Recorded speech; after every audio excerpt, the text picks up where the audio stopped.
University, who is a director of the Cold War Studies at the Davis Center at Harvard.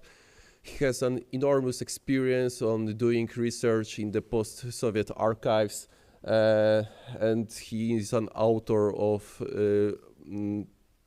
very important books on the history of the countries and that were at the eastern part of the Iron Curtain and about the Cold War. So we are very pleased to hear Mark's experience how the possibilities to do research on the archives, which are the very essence of the historian's workshop, can be done after the Russian invasion, and what are the perspectives for the further archival research. If someone needs a translation from English to Polish, please, you can take that piece of equipment which is going to provide you with the exact translation. Mark, the floor is yours. Thank you very much, Bartek. So I deliberately in my slides, because I know that the large majority of people in the room are not native English speakers, I have deliberately put a lot of text in my slides so you can, in legible characters. So at least I hope they're legible. So I will refer to slides on occasion, but they'll closely track what I will be saying. I did not begin archival research in an obvious way. My original degrees were actually in mathematics, and then I went to Oxford and studied international relations there, and eventually finished there in international relations, and then went to Harvard. In 1992, just after the Soviet Union had broken apart, someone had contacted me named Jim Hirschberg, who was the original director of what became the Cold War International History Project, and he wanted to meet with me in Harvard Square. We went to this lousy restaurant, but anyway, and he convinced, because he had heard that I knew the languages of former Warsaw Pact, and so he convinced me that it would be a good opportunity in light of the demise of the Soviet bloc to pursue archival research there, even though I was not trained in history or anything. So I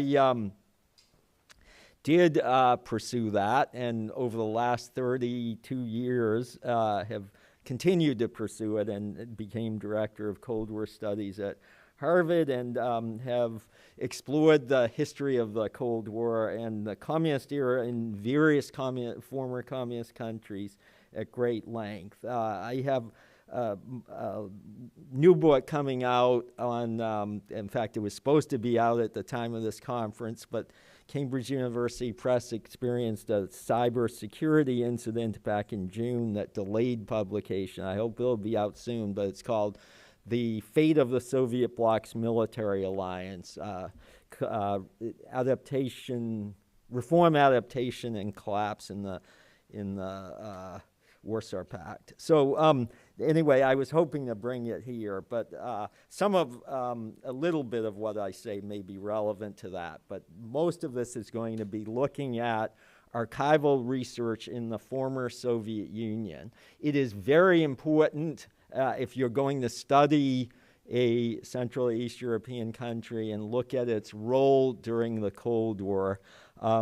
It is important to study the archives of that country, as I've done with all of the former Warsaw Pact countries. It's crucial to do that, but because of the Soviet Union's hegemonic role in the Warsaw Pact, the Soviet bloc, it is also crucial to understand what was going on in the Soviet Union and what was happening with regard to Soviet policy toward former Warsaw Pact countries. So that today I'm going not to be talking about archival research in Poland, in Hungary, in Bulgaria, in the Czech Republic, etc. I'm going to be focusing, even though, again, that kind of archival research is crucial, particularly depending on the topic that someone's looking at.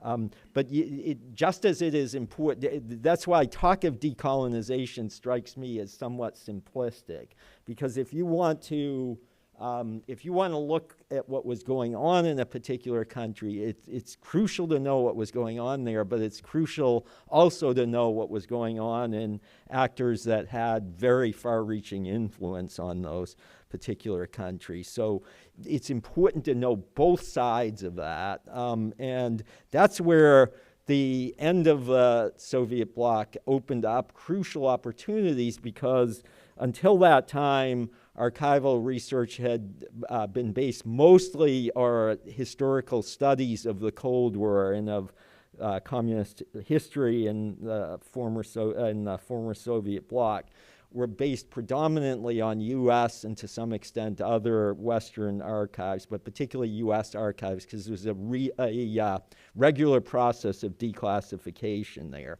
So it was a inherently one-sided version of history, and what the demise of communism in Europe opened up was the possibility to study the other side, to understand history from both sides. And the same is true with regard to the so-called decolonization process. It is important to understand what was going on in particular regions, particular localities, but it is also important, if you want a complete picture, to understand what was going on in the center, because that center had far-reaching influence, like it or not, it did.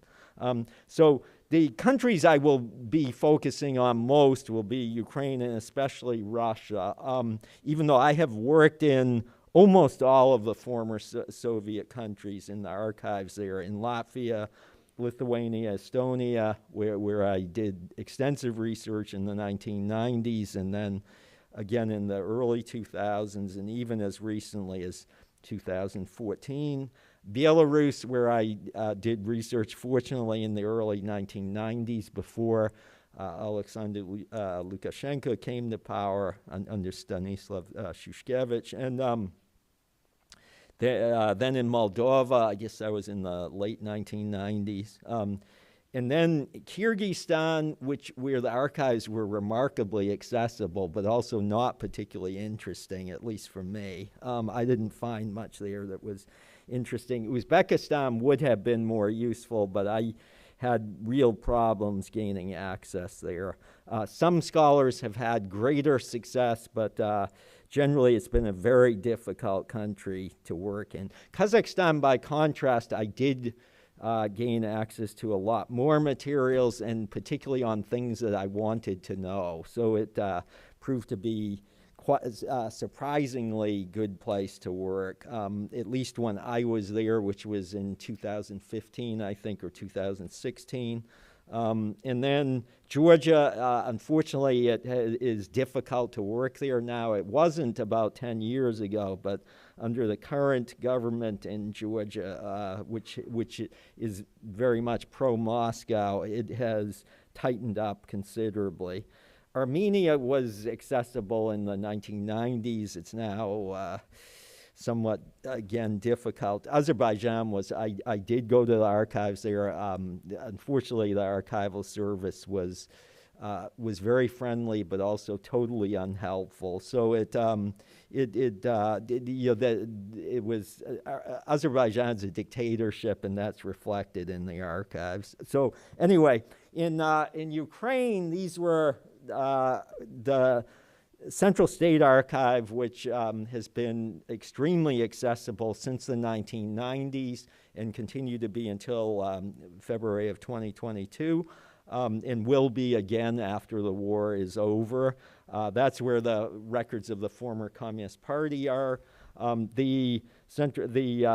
there's the organs of the archive holding the government organs in Ukraine, the central, I should translate these, I guess not everyone would know the Ukrainian. There's Central State Archive of the higher organs of government and management in governance in Ukraine. Then the third archive is the archive of the former foreign ministry in Ukraine. Like all former Soviet republics, Ukraine had a foreign ministry during the Soviet era. Generally, it didn't do much. Ukraine did have a UN seat, so it had a greater role than most of the republic foreign ministries. Those foreign ministries, though, often received copies of documents from the central foreign ministry. So depending on what you want to look at, they're quite interesting. They're certainly interesting in Ukraine because of Ukraine's UN seat. Then there are hundreds of regional and local archives in Ukraine. Then, and I'll come to another archive. Whoops, I'll come to it. Something's happened here.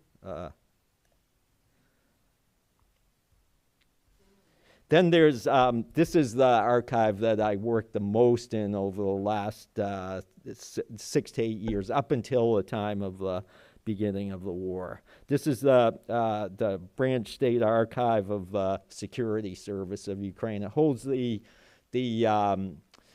archives of the former Ukrainian KGB. The Republic, not the Russian Soviet Socialist Republic, but the other republics had their own branch of the KGB. And so the Ukrainian Soviet Socialist Republic had its own Ukrainian KGB. And the archives were opened very briefly in 2009, but weren't really accessible. After the Maidan Revolution in 2013, 2014, the former Ukrainian KGB archive was opened with a fairly small reading room, but very good working conditions, excellent working conditions, and the archive was also remarkably accessible. It was a fantastic archive in terms of the content of it.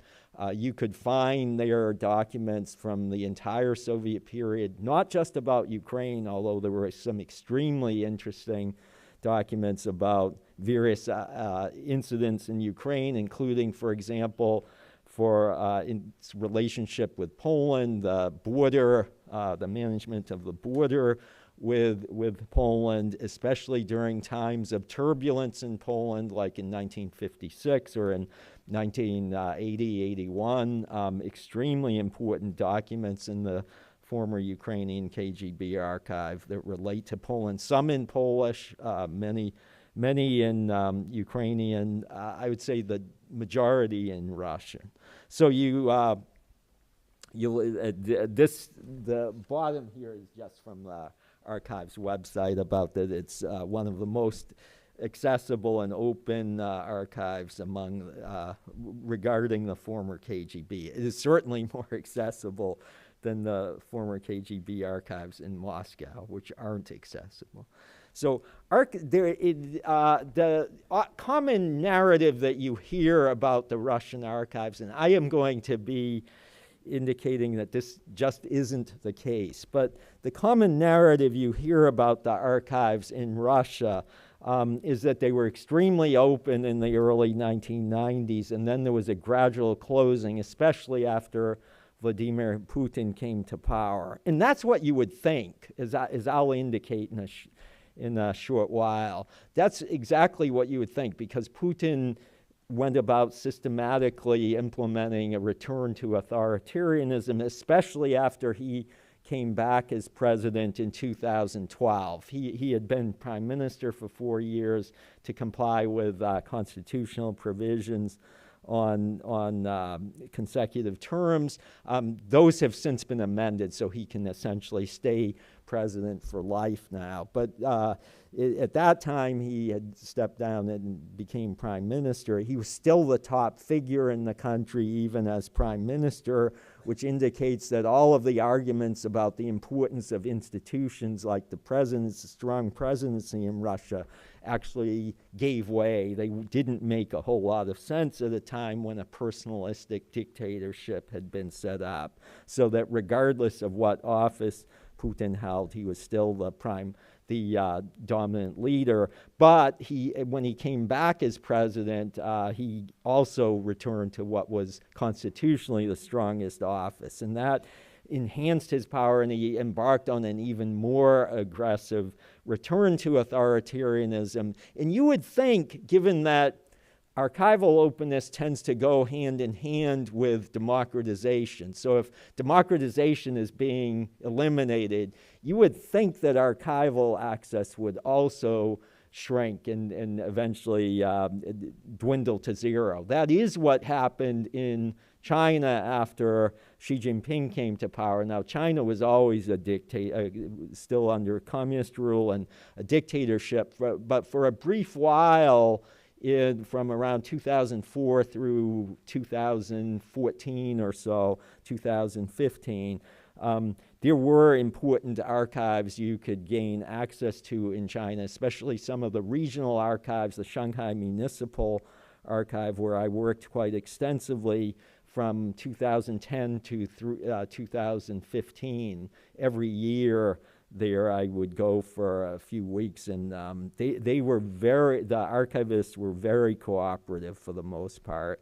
Unfortunately, all that has come to an end as a result of Xi Jinping's aggressive reassertion of Maoist-style dictatorship, not with the ideology of Mao, but even to some extent with that, but certainly in terms of repression and control. And so you would expect the same to happen in Russia. But oddly enough, as I will indicate, that was not the case. That far from shrinking, archival conditions and access actually significantly improved during that time that Putin was implementing an aggressive return to authoritarianism. The important decisions on limiting access to archives in Moscow. So again, contrary to the narrative that you often hear, is the important restrictions were all approved at the very beginning in the early 1990s. Decisions were made, unfortunately, to keep closed certain important archives. The Presidential Archive, which at that time held all of the Politburo records, and the what are called Lichnie Fondi, or the personal collections of Soviet leaders. A lot of all of the records I just mentioned have been transferred over the last 30 years to archives that are accessible, and quite a few of them, as I'll indicate, were declassified. But the also kept closed was the Central KGB Archive, which is in the Lubyanka, in downtown Moscow, that building that used to have the giant statue of Dzerzhinsky in front of it, and now has there were various proposals to put that back. Fortunately, it hasn't been done yet, but presumably at some point it will. And then the Foreign Intelligence Archive, which in 1973-74 was, it used to be in the Lubyanka as well, but because the Foreign Intelligence Service at that time was the first main branch of the first main directorate of the KGB, and continued to be until 1991. But the archive was transferred to Yasenova in southwest outskirts of Moscow, and is totally inaccessible. And then the Military Intelligence Archive. So crucial decisions were made in the early 1990s, not under Putin, but long before, to keep these closed. As I indicated, instead of being totally open in the early 1990s, actually the degree of closure was much stricter at that point than it became, say, by early February 2022. So these are some of the archives, however, that are open. These are federal archival institutions, and the ones that I worked in most were well, I guess they're too small for you to read, but the State Archive of the Russian Federation, which holds the records of the Soviet government, then the Russian State Archive of the Economy, which is the archive that holds a lot of not only Gosplan, the State Planning Commission materials, but also regarding foreign trade and other important documents pertaining to foreign policy. The Russian State Archive of Social Political History, which holds predominantly the Communist Party records from up until October 1952, that is the Lenin and Stalin period. It also holds, though, some other records, especially some, again, of these Lichnia Fondi of the personal collections of various Soviet leaders. Also a few foreign leaders, but foreign communists like Zachariadis Zachariadis is at another archive, the Greek communist leader. So Riga-SP, as it's known by its acronym, which was called a different acronym in the 1990s, but renamed in 1999, holds the records of the Stalin period. And many Polish scholars went there to study the early period the early communist period in Poland, to look at how the Soviet Union was instrumental in helping to set up various organs of repression in Poland, as well as cooperating with communist leaders in Poland. The Russian State Archive of Recent History, or Rigani, that is there, that holds all of the Communist Party records from the post-Stalin period. It also holds important documents from various the Lichnia Fondi, the personal collections that have been transferred from the presidential archive. The Politburo records as well, large quantities of those were transferred to Rigani, both Riga-SP and Rigani, for their respective periods. And so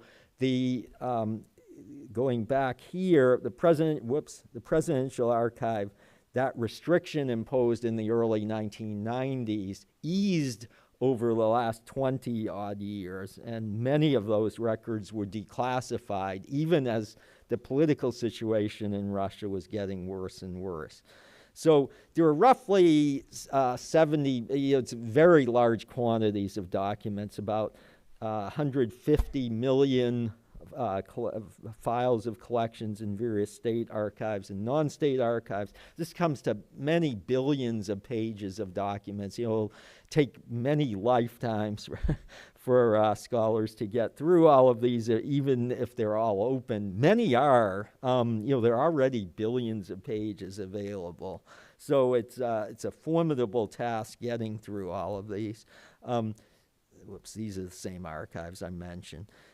They reveal things about high-level decision-making, foreign policy making, which were of great interest to me. They also shed enormous light on internal politics and organizational questions, economic questions, social history and ethnic issues for those interested in those. I was interested in both of those, but particularly in ethnic issues. I found enormously rich collections, both in Moscow and in some of the regional archives in Russia, for example, about ethnic conflict in the North Caucasus during the Soviet era.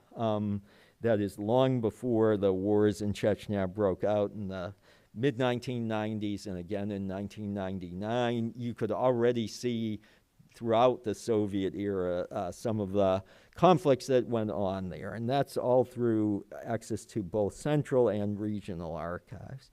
So I'm going to move through a little bit of this because I want to focus on issues that really pertain directly to the theme of the broad theme of this conference about the future of Central and Eastern European studies, because that theme is greatly affected by the fate of these archives in Ukraine and Russia. And over the last 2.5 years, those countries have been inaccessible. As I'll indicate, I'm very confident that things will return to normal in Ukraine after the war. The situation in Russia is very much an open question. But From my parochial perspective, though, one of the great costs of the war, and again, there are terrible costs of it, human costs, destruction, political costs, other such things. So I'm not arguing this is the main one.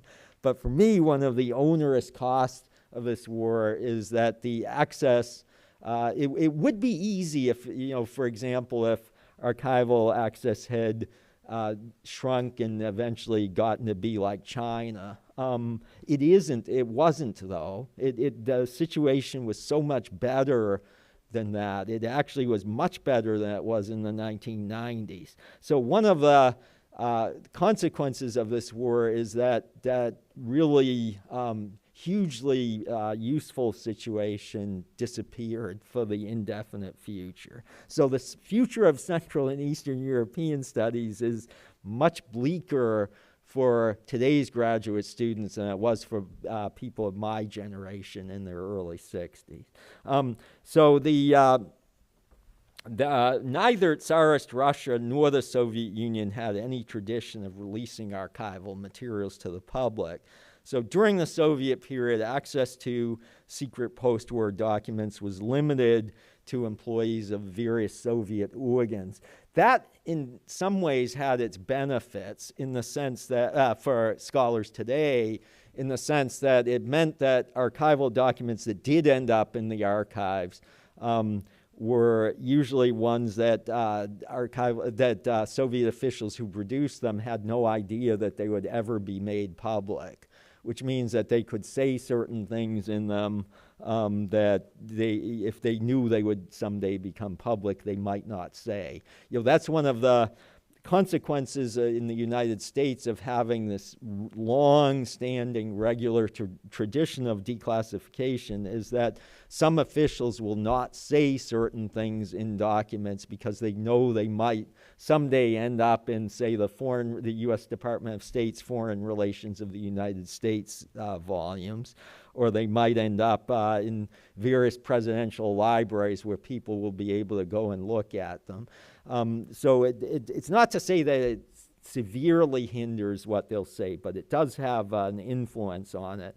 Whereas in the Soviet Union, there was no expectation that materials would ever be made public. So it means you can often find things like documents under Stalin ordering people to be tortured, or which Stalin regularly went through and signed and approved torture. And they talked about torture. It wasn't put into euphemistic terms. It was physical coercion, as they called it, which took various forms, but you can find documents that went through the various forms, like whether someone was to be subject to electric shocks or some such thing. So the obsessive secrecy also didn't prevent the emergence of very well-stocked and well-organized repositories.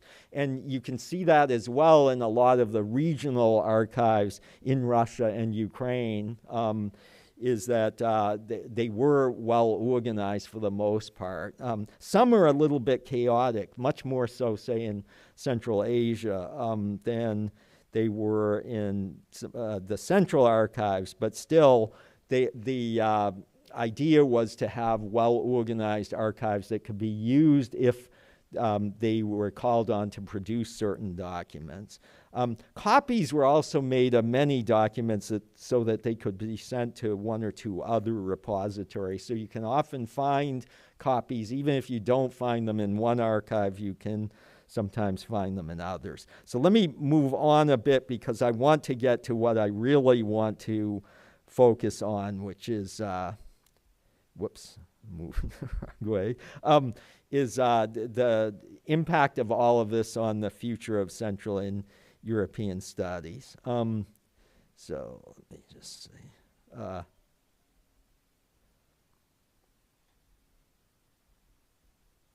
If I have time, I'm going to come back to some of these because they're caveats, although I should add that I've dealt with some of those quite extensively in archival overviews that I wrote about working in the Russian and Ukrainian archives. So From 2012 through February 2022, I was last in Ukraine in January of 2022, working in the former Ukrainian KGB archive then, and I was last in Russia from late January through the 9th of February 2022. That is just about 2 weeks before the war began.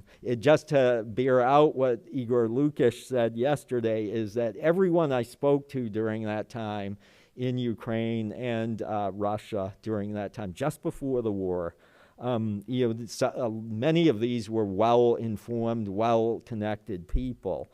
No one thought a war was coming because it would be so stupid and destructive. I wish they had been right. I didn't think they were right. And unfortunately, my skepticism proved to be vindicated in that stupidity and destructiveness. It has such a long-standing tradition in Russia that I thought it would actually happen. So from 2012 through February 2022, the decade before, what I referred to earlier when Putin came back as president, the archival situation in Russia improved a great deal despite Putin's forceful authoritarian clampdown. So the political situation in Russia kept getting worse and worse. There were new laws passed forbidding discussion of certain themes. But access and working conditions in the country's federal archives steadily improved. And as I mentioned, archival openness often goes hand in hand with democratization, but that was simply not the case in Russia. Democratization was non-existent under Putin, yet the archival situation significantly improved. And that's why I emphasize that the war, is a huge setback for the future of Central and Eastern European studies, because it has put an end, at least for the indefinite future. I hope someday this will turn around, but the indefinite future, what had been a gold mine of valuable information, not only for scholars like me, but also for every incoming generation of graduate students. I could tell them to go there because they would be able to get access to materials pertaining to exactly what they wanted to write about. So extremely important collections of Soviet documents became available for the first time in Moscow in 2014. That is at the very time that Putin was setting about talking about scum and traitors in his speech announcing the annexation of Crimea. So the internal situation was turning pretty grim in Moscow. Nonetheless, these extremely important collections, which were polypure records of various sorts, which became available at Rigaspi and Rigani, the Communist Party, the former Communist Party archives that are were very accessible, and even larger collections amounting to many millions of pages of sensitive materials were opened in August 2015, giving researchers a huge number of new research avenues to pursue. These avenues were not you couldn't pursue them well in the 1990s, again, contrary to the standard narrative. Other crucial collections became available in Moscow in December 2018 when Rigani, the archive that holds the records of the Communist Party from the post-Stalin era, which had been closed for 2.5 years during a move to a new location. It wasn't because of closed access to materials, it was because they moved across the river to a better location. It wasn't quite as accessible as the one in central Moscow, but it had much better working conditions, much better reading room, as well as had all of these new collections that were declassified. The working conditions included you could photograph documents, which you never could in the 1990s. There was no way to get copies of documents in the 1990s and 2000s unless you ordered very expensive photocopies.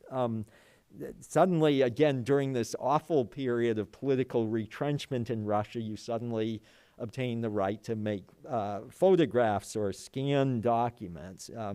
You know, again, it's hard to underscore the disjuncture between the worsening political conditions and the improving archival conditions. So other voluminous, extremely important collections were made available in 2020 and 2021 after the relatively brief pandemic-related closures ended. In Russia, the pandemic closures tended to be severe, but then also fairly short-lived. So they, by 2021, September of 2021, I was able to go back and work in the archives. Supposedly you were supposed to be under certain restrictions, but it was never clear that anyone abided by them.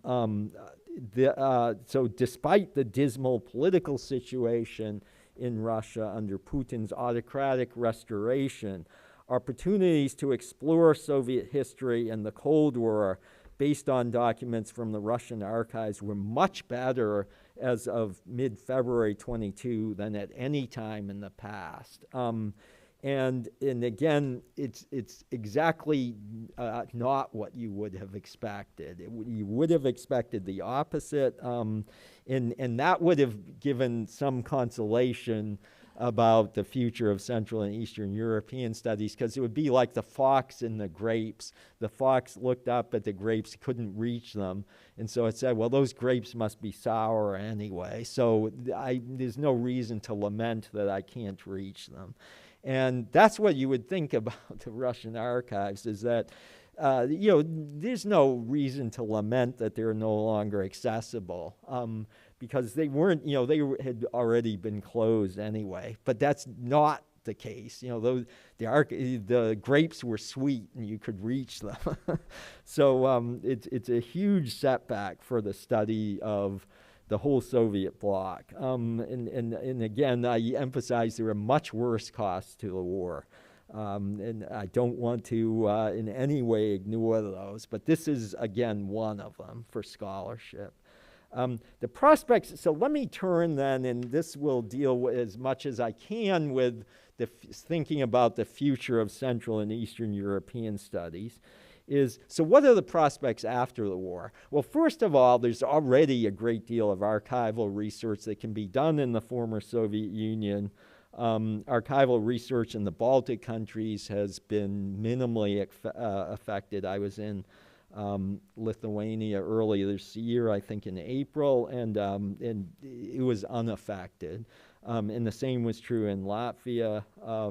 I haven't been back to Estonia since 2019, I think, but I'm certain it hasn't been affected there either. Central Asia, the same.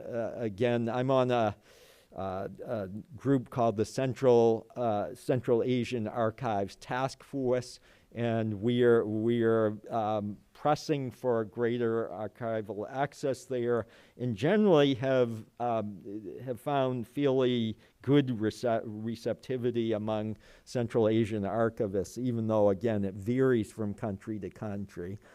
Certainly in Turkmenistan and to some extent in Uzbekistan, it's much more difficult to work.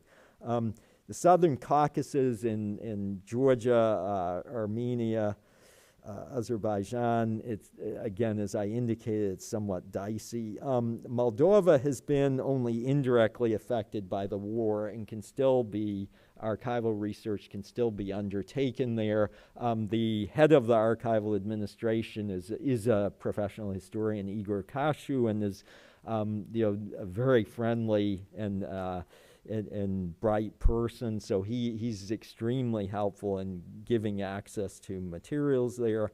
The situation is much more complicated in Ukraine, and especially Russia. So let me just say, with regard to Ukraine, once the war ends, you know, again, I have been to Ukraine a couple of times since the war began, but I haven't been to Kyiv. I've been only in Odessa and in Lviv.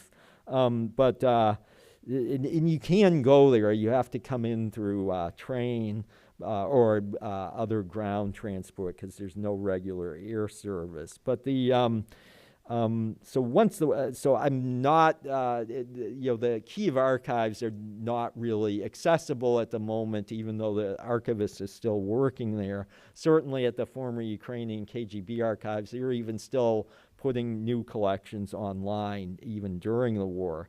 But once the war ends, though, the archives may take some months to restore normal operations before researchers can start regularly working there again.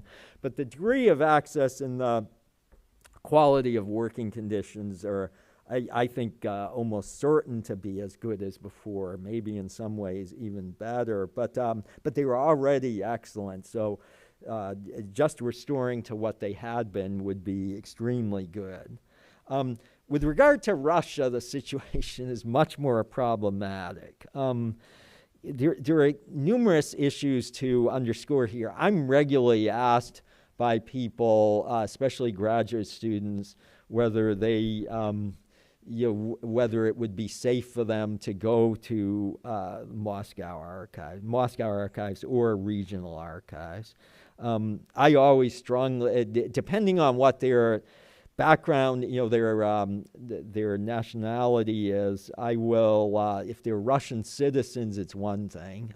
But at the moment, I have no students of Russian citizenship. But I have had many over the years. And but other students, say if they're just U.S. citizens or if they're Polish citizens, Bulgarian citizens, etc. Poland and Bulgaria, like the United States, are officially deemed unfriendly, so-called unfriendly countries by the Kremlin. So all of these questions pertain to most people, maybe everyone in the room, depending on, or graduate students you might have. So first of all, there are moral questions about whether you would feel comfortable about going to a country that is waging a brutal war and is killing relentlessly thousands and thousands of civilians with no compunctions at all. There are very strong moral issues involved, but for me, that is an important issue for me, but it's not necessarily a determining factor in that I went to China and did research in the archives when they were accessible. At least the central archives in China, I should add, were never accessible. But the regional archives had a lot of copies of central documents, so I did go there even though China was still a communist dictatorship. So moral questions were present there. I never made any effort to indicate that I felt anything but contempt for the Chinese communist rule, but at the same time, the moral questions weren't quite as severe as they are now in Russia, at a time when the Russian government is regularly bombing civilian buildings, residences, and the like. But they, whether they would be determining is I think, it would be a contributing factor, but not necessarily determining. Physical safety is a big issue. That is about whether for me, it's a determining issue about if you were to go to Moscow, would you be arrested? Would you be the next Brittany Griner, for example, or some other innocent person who was going to be held there as a hostage to be traded for some Russian spy or some other dubious person from Russia that the Russian government wanted to get released. It's not the probability of being arrested is not high, but it is significant enough that I would never feel comfortable telling a graduate student that it would be safe to go. I would warn, and I do warn, graduate students that unless they don't value their safety and well-being, they shouldn't go until the situation is much clearer than it is now. So physical safety is not just a consequence of the war, but I never felt during visits to Moscow in 2010s even as late as 2022, that I would face the prospect of arrest. Quite the, quite the contrary. I felt perfectly safe working there, even though, again, I never made any attempt to conceal my dislike of the Putin regime. But never had a problem. I never was held up at customs or passport control or anything. It was routine, very quick to get in. Now I would worry about being arrested. So that for me is a crucial factor and will remain even after the war is over, but it certainly is present now, given the draconian legislation that was adopted in Russia on the 5th of March, 2022, about 10 days, about 10 or 2 weeks or so after the war began. There was a series of draconian laws that greatly intensified repression in Russia and have turned it into a dictatorship that goes well beyond anything that had existed up until that time. Feasibility of travel and entry, again, is another issue. There are ways of getting to Russia relatively easily, traveling, for example, through Serbia, through Turkey, through Central Asia. So it's not impossible, but it certainly is not as practical or easy as it was until before the war, when there were many Western airlines flying in. I would go frequently and had no problem traveling. And entry is another issue because you have to get at least most people from Western countries, and that includes Poland, have to get access to, have to get a multiple entry visa to be able to go in. I did have a multiple entry visa for quite a few years. That was a 3-year, U.S. citizens were able to get it for a 3-year multiple entry visa. EU citizens got it for only 1 year. I won't explain why that discrepancy exists. It had to do purely with a fluke circumstance about 15 years ago. But anyway, the multiple entry visas made it easy to get in and out. Again, mine expired, I think, in January of last year, and I have no idea whether, if I were to apply for a new one, whether it would be granted. So that issue exists as well. And then there is status of archival access and working conditions. From everything I can tell, and again, I have been following this issue closely, is that the status of archival access and working conditions has not severely eroded. I've been in touch with Russian scholars who have been working there. It's not easy to communicate with them because you worry about exposing them to danger. These are people who oppose the war strongly, so I don't want to get them in trouble. But they are willing to give me updates on access, and for the most part, there've been a few curtailments of access to things, but nothing systematic. I just worry about whether that will remain the case if the war drags on. And so, especially what will happen after the war was over. Will it return to the kind of gold mine that I mentioned earlier up through mid-February 2022, or will it be more like what the narrative has it, that archival access and working conditions are closed under Putin? So for 30 years, graduate students and other researchers had the opportunity to pursue archival research in Russia, but that will not be the case for the indefinite future. And that may seem like a grim prognosis. It's not what a graduate student wants to hear. But it unfortunately is simply an acknowledgement of reality. And again, that's why when I am asked about, whether it's safe to go and whether graduate students should go, I strongly recommend against it. And I will not change that recommendation until this war is over, and I assess the situation at that time. So what can be done then for the future of Central and European studies, East European studies, when people do want to pursue research not only in their own countries, but also look at the former Soviet Union? I indicated there are opportunities in some of the other former Soviet republics where you can sometimes find important materials.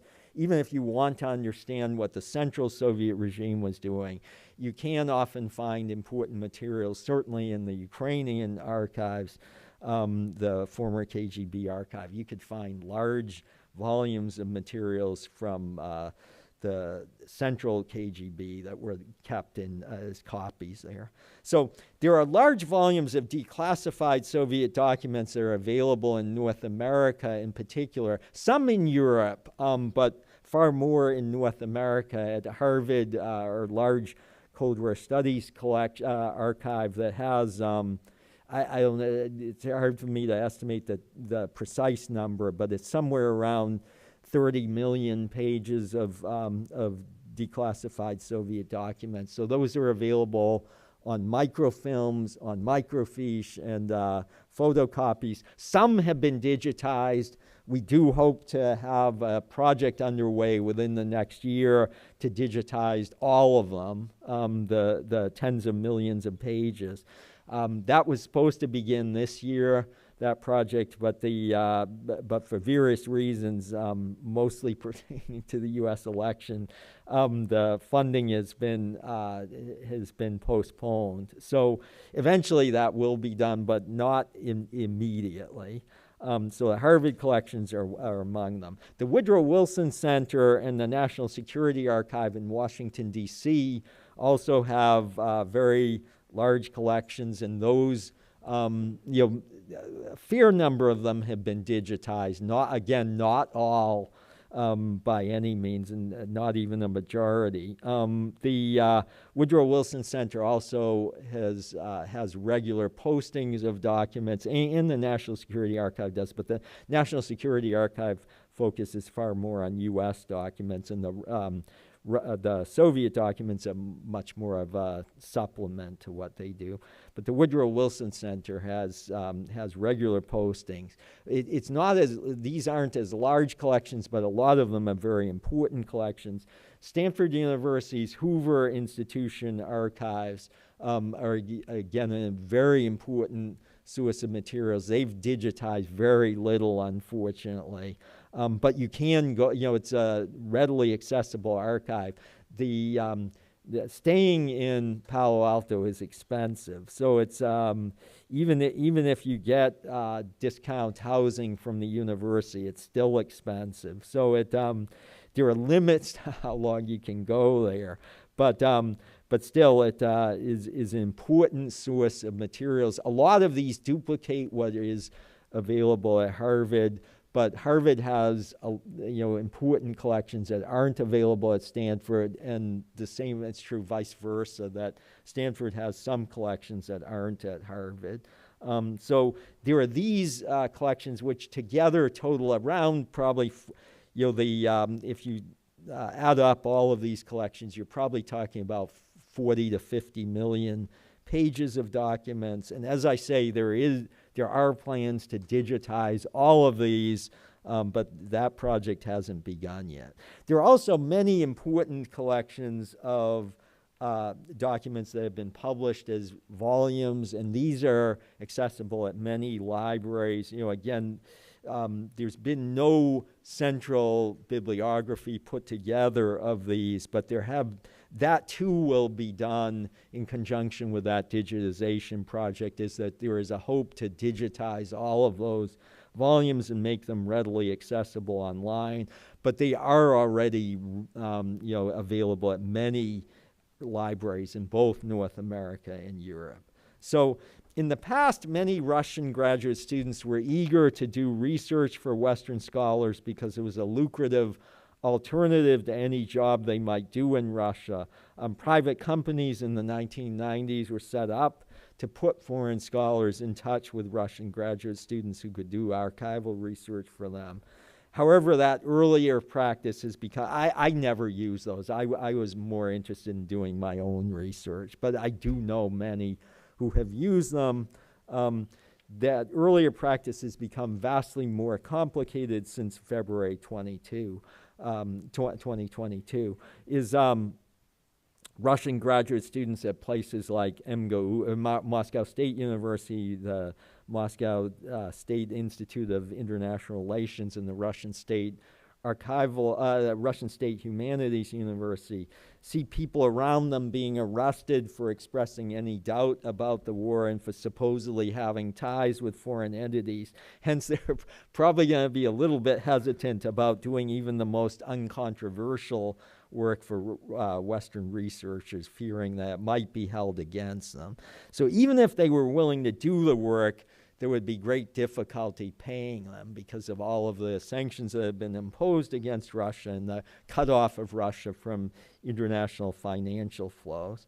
So Ivan Grek at George Washington University has set up this organization known as the Bridge to try to get around those problems and to line up on-site researchers for Western scholars. But I remain very wary of this practice, even under the best of circumstances. If you do choose to try that route against my advice, you should look carefully at the online finding aids to figure out what you hope to see. Again, one of the improvements in the archival situation in Russia in the 2010s and especially in the early 2020s was that the archives put almost all of their finding aids online. They're still accessible there. You can still find them on the archives, their website. So if someone does choose to do that against my advice, then I would look at those finding aids. So and I'm going to be finishing in just a few minutes. So until February 2022, all the federal archives in Moscow, including Rigani, Rigaspi, and Garf, that's the some of the archives I mentioned, offered to do paid research in-house. Information about research assistance is still present on the archives' websites, but whether they would still be willing to do the work for Western scholars, for EU-based scholars or North American-based scholars is uncertain, but there's no harm in asking if anyone does want to. So that's where I will end, is to say that for the future of Central and East European studies, the loss of access to archives in Ukraine and Russia has been a huge setback. And I wish I could say that those grapes were sour, but they weren't sour. They were very sweet, and lacking access to them has been a very severe cost of this war. Thank you.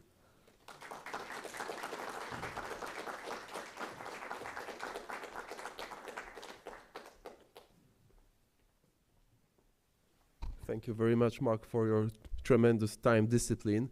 And right now we can head to the next session, which is going to be the parallel panels. So please don't hesitate to move upstairs, because we are about to start right now.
We will start with a slight delay. I know that the breaks are very short, but the reason of that is that we didn't want to keep you to the late evening on Saturday. So just to keep Saturday shorter, we had to cut the breaks. So I know you complain about the coffee breaks that they are short, but we didn't have any choice, to be honest. So I think we can start with the next key stone in the program, which will be the key address by Professor Szeptycki. I'm very, very glad that you accepted our invitation. Professor Szeptycki is a political scientist, professor of international relations at Warsaw University, our host today. And he's also the Undersecretary of State at the Ministry of Science and Higher Education. So we can say that Professor is the boss of all of us here, scholars in Poland. Professor Szeptycki focuses on international relations in Central and Eastern Europe, but especially on foreign policies of Poland, Ukraine, as well as Russia. And he is also a specialist in Polish-Ukrainian relations. He recently published a book about that. He focuses also on politics of memory in our region. Currently, he's the head of a research project at Warsaw University, founded by the National Science Foundation, focusing on wars of Russia wars in the period of, in the post-Cold War period, yes? So it's an important project, I think. And today's lecture will be about, will address the main topic of the conference, mainly the very nice title that Central Europe Strikes Back. I think all of you knows to what it's referring, so it doesn't need an explanation. Maybe Professor will deliver one. So without further ado, thank you very much again for accepting the invitation. The floor is yours, Professor. Thank you. Yeah, does it work? Okay, so thank you very much for invitation. Thank you very much for having me here.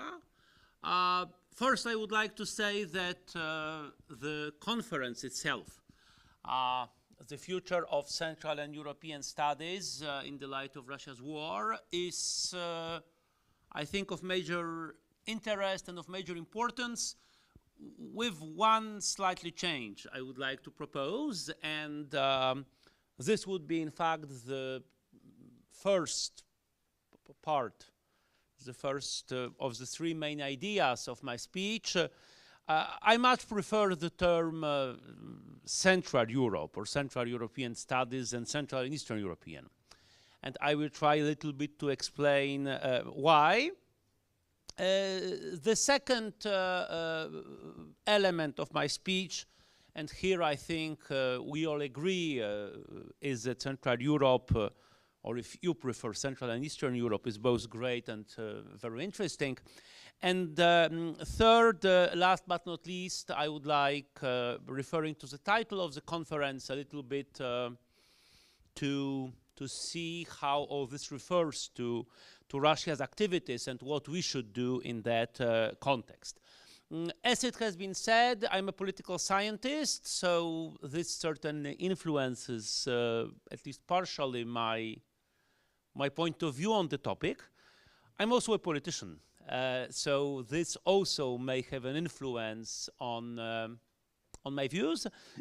And last but not least, as it has been said, I've been working for some years mainly on Ukraine and Poland, so maybe I will refer more often to these two countries than to some others.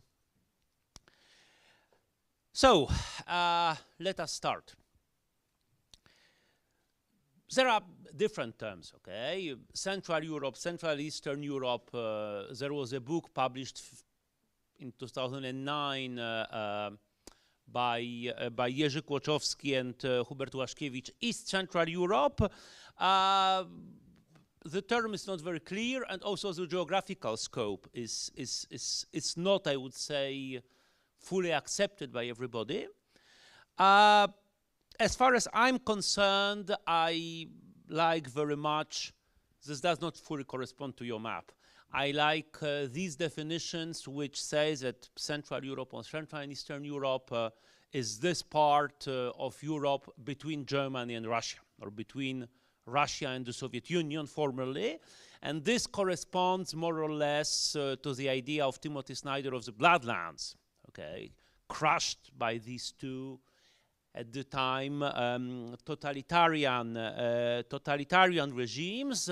How much it goes to the north or to the south, I mean, if it starts in Finland or in Estonia, if it ends in Bulgaria or in Greece, this is of secondary importance. But there is another book I would like to refer to when trying a little bit to define this region.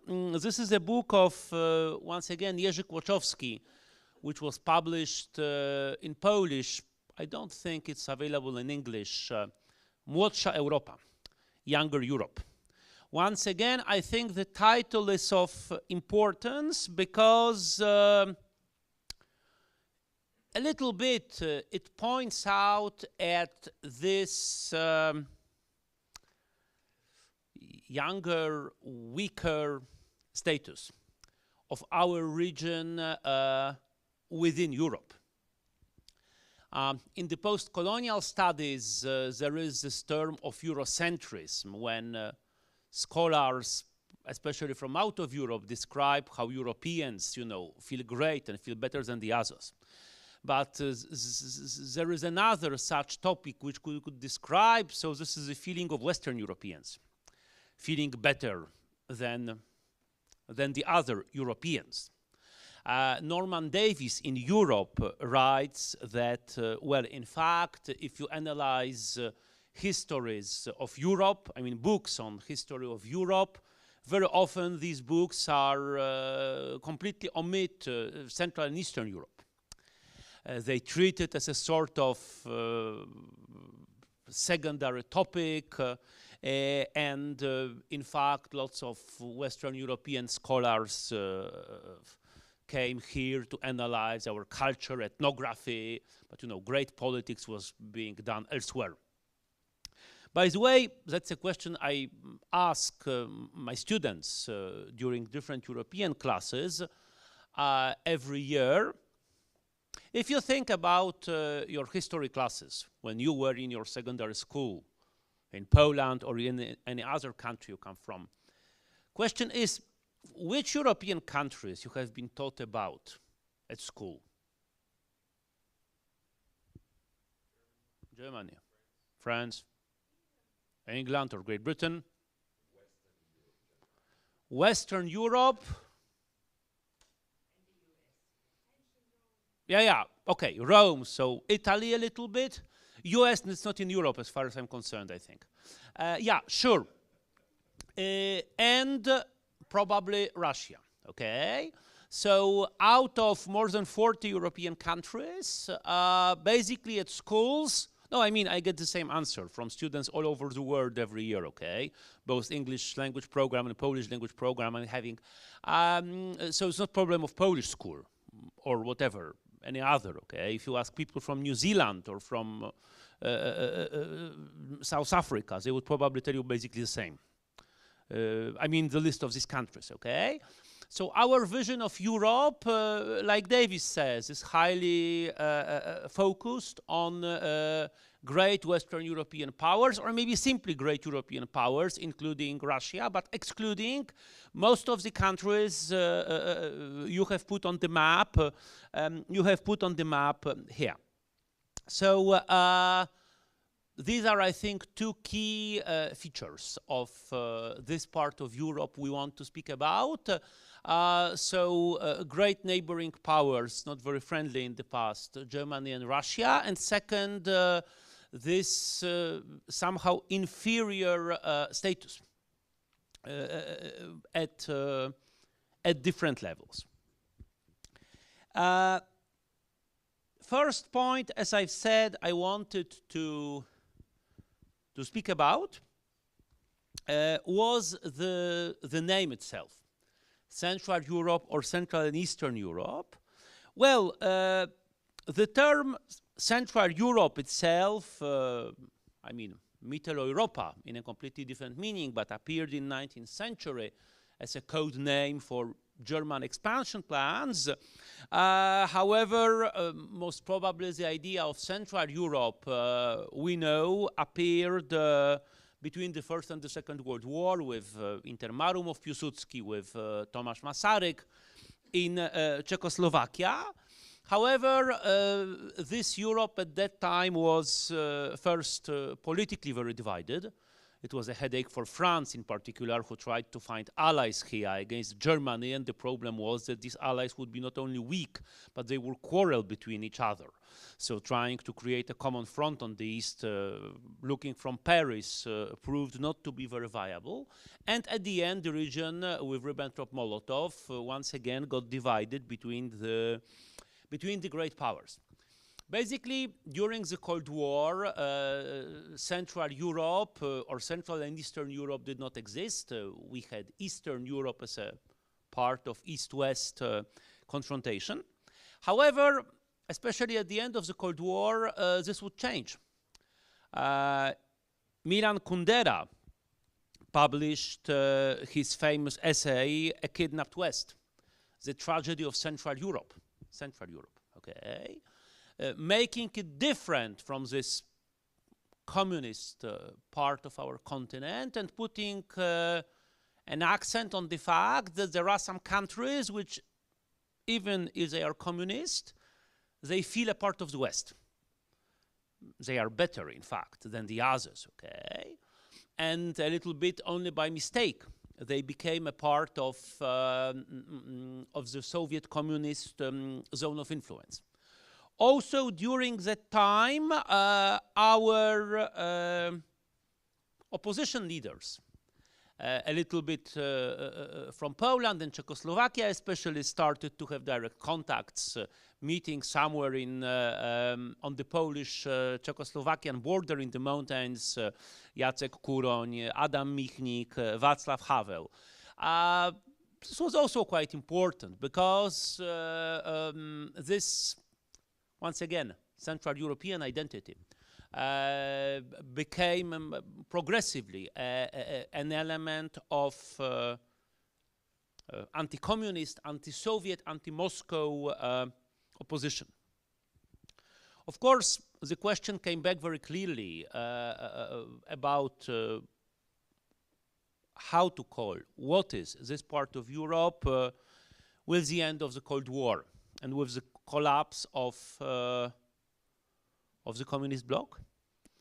And at that time, very clearly, the post-communist Europe got divided into three parts. Three parts which one basically chose the pro-European democratic transformation. Poland, Czech Republic, Hungary, and so on. The other remained frozen in its post-communist lack of transformation or lack of idea how to conduct it properly under post-Soviet nomenclatura, which came to power, taking the control of especially the economy of post-communist states. Here, Ukraine would be a good example with its oligarchization and Red Director Kuchma as president. And finally, the third part came under the rule of nationalists who wanted to construct greater Serbia, greater Croatia, and so on.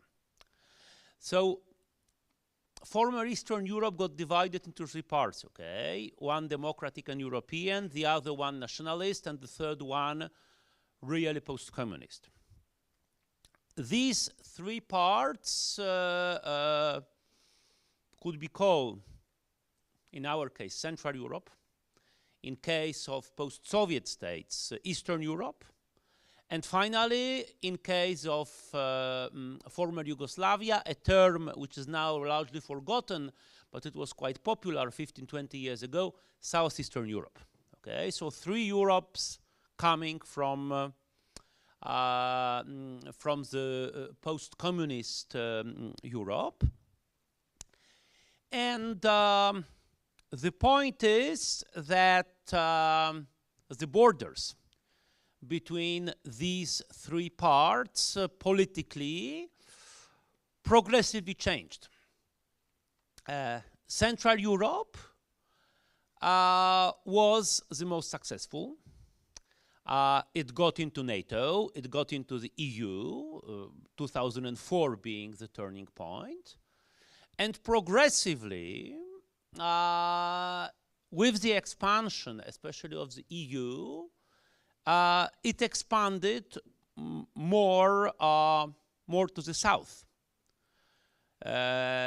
We don't now, as I've said, we don't speak anymore about Southeastern Europe. We speak about new member states of EU and about Western Balkans, those which are still out, okay? If you would now say to a Romanian or a Bulgarian or a Croatian, you come from the Balkans, I don't think he or she will be very happy about that, okay? Because Central Europe sounds much better, much more sexy.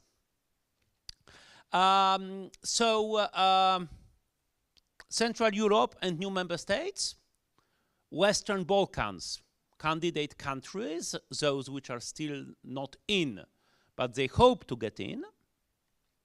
And finally, what happens with Eastern Europe? Well, in 2009, EU has launched its Eastern Partnership Initiative, addressed to 6 countries from Eastern Europe and South Caucasus, as it was called, Ukraine, Belarus, Moldova, and in the other set, Georgia, Armenia, and Azerbaijan. So, 15 years ago, it seemed quite clear what do we mean by Eastern Europe. Eastern Europe, at least seen from Brussels, these are these 3 countries, 3 post-Soviet countries, which are considered as neighbors, albeit without no official membership perspective.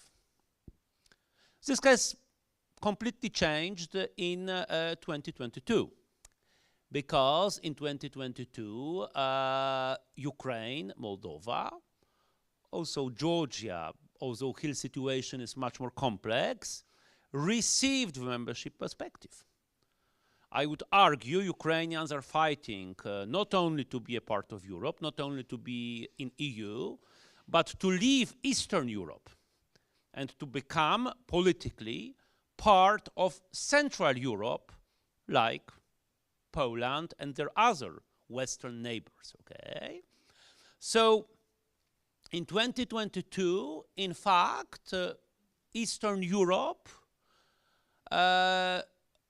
largely lost, as a term, lost a sense of being, because Ukraine, Moldova, together with the Balkan countries, are candidate countries. Well, there is of course Belarus, but Belarus politically, much like Russia, is no more part of Europe. It's not by chance that these 2 countries currently are not members of the Council of Europe, the largest and the oldest European organization, okay? There is no kind of third way, no gray zone, like 10, 20 years ago, okay? It's one way or the other. So this is the first point I wanted to raise, why Central Europe seems to me much more adequate than slightly amorphous Central and Central and Eastern Europe. Second point, Central Europe is interesting. interesting as a topic of research. Of course, I could start with reminding you our history, tolerance, openness, Polish-Lithuanian Commonwealth, but this is quite obvious. But one point on history. Recently in the cinemas, you might see the first two parts of the Duna movie. Do you remember how Herbert called the bases, the Freemans, you know, fighting on Duna, the bases they were living in? Siege. Of course, okay. I mean, quite a funny, I think, cultural reference, once again, to the Cossacks, okay, and to their, you know, bases where they would live, fighting for their freedom. More seriously now, coming to 20th and 21st century. Central European transformation is, I think, a wonderful topic of research. With some questions, me personally, I haven't still really got the answer. How did it happen that our countries more or less exactly knew what to do, our leaders, 35 years ago? How did it happen that in early 90s, people who came to power in Poland, in Czechoslovakia, still existing in Hungary, very different from today's Hungary, how did they know that they need to go towards the West, at the same time doing as much as possible to protect the region against Russia? At that time, Russia was not really a threat. And there were some other countries, not to mention Ukraine, which easily accepted the idea of being somewhere in between. Once again, we had the leaders, we had the foreign policy makers like Krzysztof Skubiszewski, like also our main EU negotiator, Kułakowski, who knew exactly what to do. I mean, being a citizen of that country, I'm very grateful to them. But at the same time, I would somehow like to understand better what were the main reasons between the success of these countries, okay, and the wisdom of their leaders. Politicians are not always wise. I know what I'm talking about, okay? But these 30, 35 years ago, that was the case. And I think it's a wonderful topic of research. The role, of course, we've been playing since 2022. Another interesting topic. This is what Ambassador Mark Brzeziński called, referring to Poland in 2022, humanitarian superpower, okay? According to the data of United Nations High Commissioner for Refugees, since 24th February, 25 million Ukrainians crossed the Ukrainian-Polish border. But it's not only about Poland. In case of Moldova, 3 million inhabitants, more than 1 million refugees crossed the border. And we did not witness a refugee crisis in sense of something we are not able to control. Now you can see these recent days on internet photos of refugees from Lebanon who are living basically on the beach because nobody takes care of them. We did not have that, neither in Poland, nor in Hungary, nor in Romania, nor in Moldova. We were able to successfully manage an incredible, I mean, migration wave we've never witnessed. I think this is worth remembering, reminding to everybody, and researching. Of course, there are also some less positive aspects of Central Europe. I mean, less positive. This is a question of democracy. Since early 90s, we've seen more than once in that region attempts to go back, to construct some kind of semi-democratic or simply authoritarian regimes. But at the same time, we've seen a wonderful resistance of Central European people against such attempts. There was Mečiar in the 90s in Slovakia, and then he was gone in 1998. There was the second Fico government, huge protests after the murder of Kuciak, and Fico was gone. He came back later, but that's kind of another story. We had, of course, recently celebrated the first anniversary, the 2023 elections in Poland, with 75% of people who went to vote for the opposition, despite state-controlled media, despite huge money spent to promote the party in power. And we did it.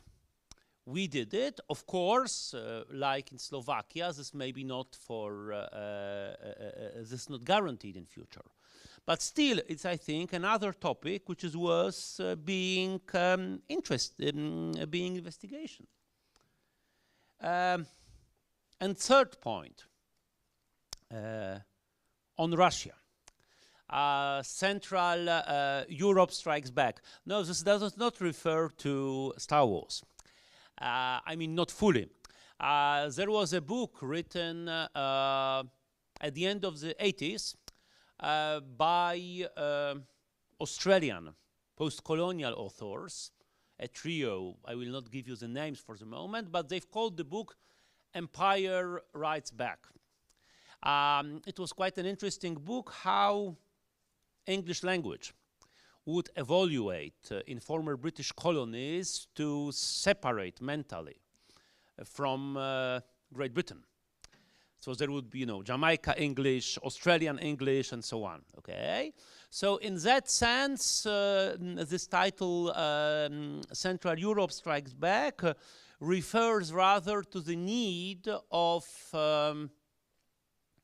completing the separation of our region from Russia.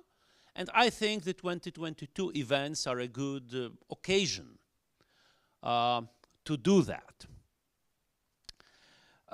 Preparing for our meeting, I've had a look at some books published recently on the history of Russia.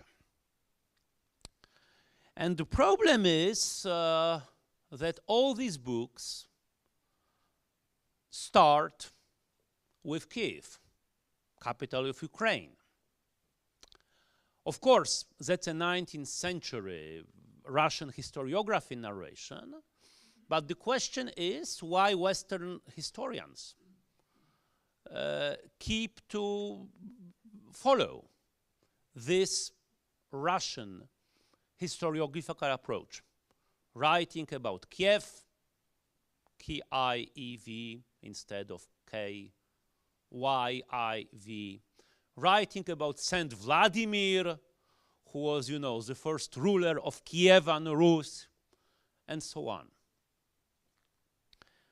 Even quite a famous author, quite a recognized scholar, I would not dare to criticize in general, Mark Galeotti, published in 2020 a short history of Russia, how the world's largest country invented itself, from the pagans to Putin. And of course, the book starts with arrival of Rurik in 862. Then Oleg takes Kiev, 882. And finally, in 1980, Vladimir the Great becomes Grand Prince of Kiev. Mark Galeotti, once again, okay, probably most of people know here, still kind of thinking and writing in Moscow way. In 2023, so after the beginning of the full-scale war, a French edition house, quite well known, Flammarion, published a book of a French journalist, okay, not scholar, journalist, La grande histoire de la Russie, de son empire et de ses ennemis. Great history of Russia, of its empire and his enemies. And it starts, what a surprise. Au commencement était Kiev. At the beginning, there was Kiev. Okay? But it's not the most funny part of my short research I've done today in the morning. I was looking, trying to determine what you can study all around the world under the term of Russian studies. And I would say what I have found is even more surprising and frustrating. At Charles University, anybody from Prague? Okay, nobody. I'm happy. So at the Charles University, they have a department of Russian and Eastern European studies, which researches the areas of course, Russia, then Eastern Europe, then the Baltics, Central Europe, and the Balkans. Why it's called Russian and Eastern European if it deals with the Balkans, I have no idea. At the Trinity College in Dublin, they have a Russian and Slavonic studies, which include Bulgaria, Croatia, Czech Republic, Hungary, Poland, and Russia. Are Hungarians Slavonic, or I have missed something?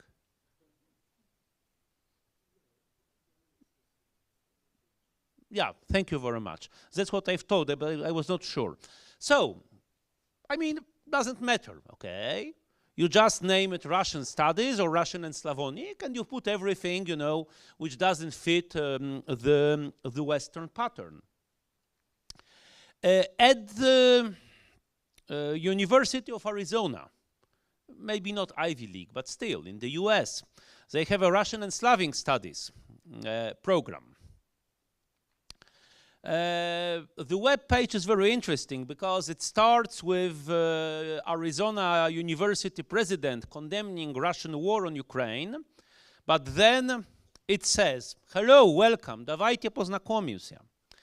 And it also says, there is a student, meet Dana, who is quoted, when I began to study Russian, my life bloomed into full color.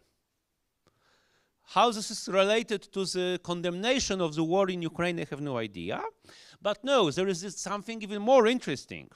They propose, language study programs in Russian. Okay, no problem about that. If you want to study Russian language, you are fully welcome. Which take place in Russia, but also in Kazakhstan. And once again, this is something very post-colonial, okay? When you propose to students to go to, it's like I would propose you to go to Algeria to study French language. They do speak French language in Algeria, okay, no problem about that. But I don't think Algerians would be very happy if University of Warsaw would propose French courses or French culture courses in Algeria, okay? They don't have a problem with that in Arizona, okay? Давайте познакомимся.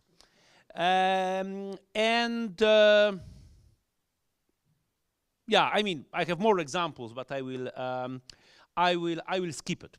There are also positive examples. At the University of Adam Mickiewicz in Poznań, they have an institute which in English is called Institute of Russian and Ukrainian Studies. In Polish it sounds even better because it's Instytut Filologii Wschodniosłowiańskich. So Institute of Eastern European Languages, okay? Russian, Ukrainian, Belarusian, at the equal level. Why I'm saying all that, and how does it connect to the topic of my speech? It seems to me, and I'm not the only one, because this is basically the idea we've been proposed by Ukrainian Ministry of Education and Science, that we should try to push out Russian studies or Russian and Eastern European studies from the universities all around the world. And it would be very nice to replace them by Central European studies, the topic you are discussing during these days. I have proposed to our Ukrainian partners to start with scholars, especially scholars from the West, working on Polish and Ukrainian studies, to, let's say, having something to start with. There are, as you know, worldly recognized Ukrainian studies center like at Harvard, Huri. There are also some Western scholars working on Polish studies, for example, in Cambridge. So what we will try to do, hopefully, here at the University of Warsaw at the end of the year, I'm not still sure about the date, is to bring together such people. I have no idea at that time, when I was preparing that, about your conference, frankly speaking, but just to bring them together to discuss how we could promote Polish studies, Ukrainian studies, Central European studies, not in that part of Europe, but especially in the West, to mentally, okay, and this association, like in the East, there are, you know, nice people, you know, dancing, singing, you know, traditional, you know, clothes, and the most important country there is Russia. This should be over, and, well, thank you very much for your attention.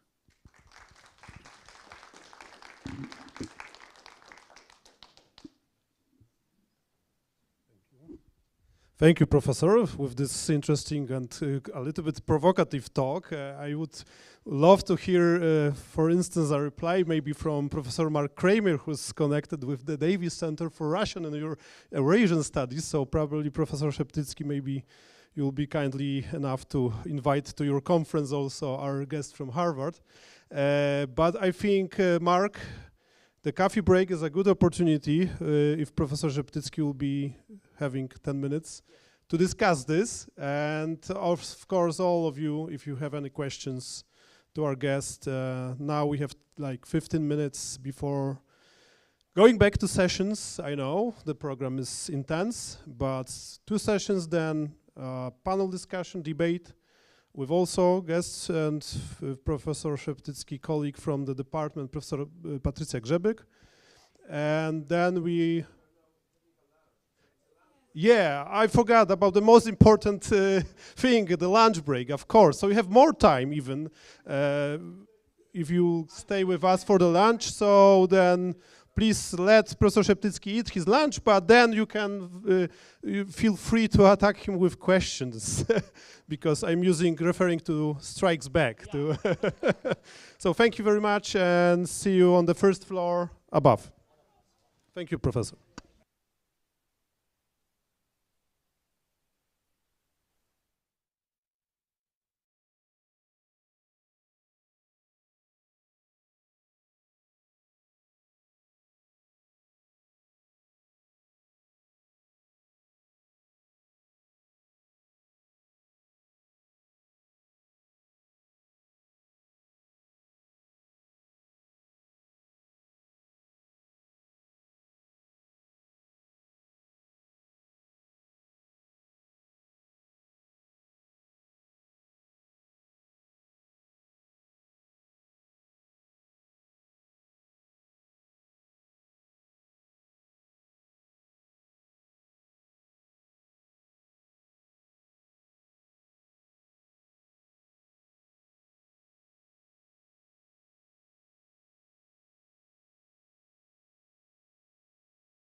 on history education, and I think that this topic could not be missing on this conference.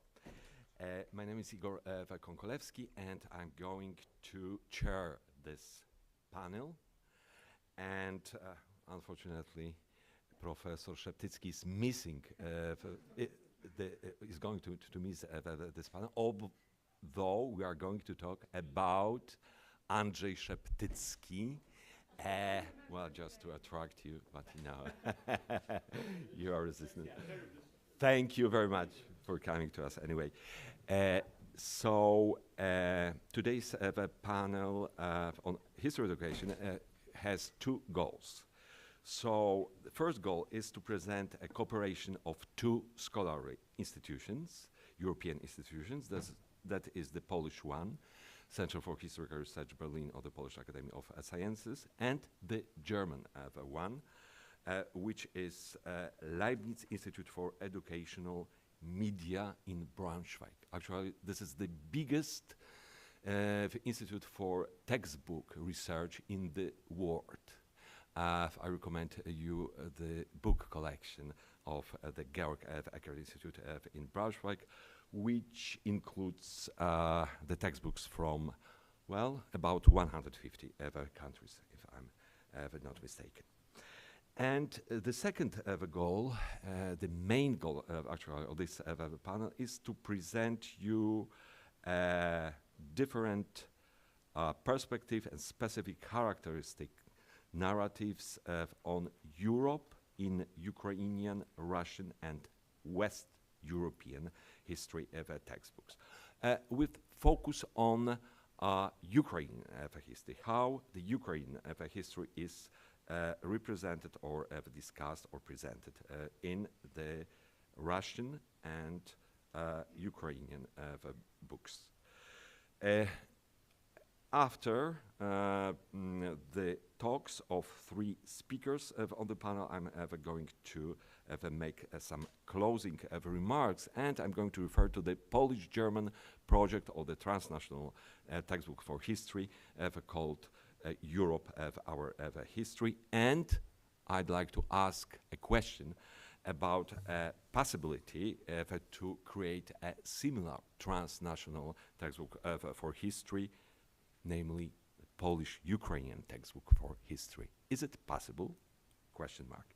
But let's start with Maria Kowalczuk, who is coming from us from Munich, Germany, and she's at the moment based at the Graduate School for East and Southeast European Studies at Ludwig Maximilian University in Munich.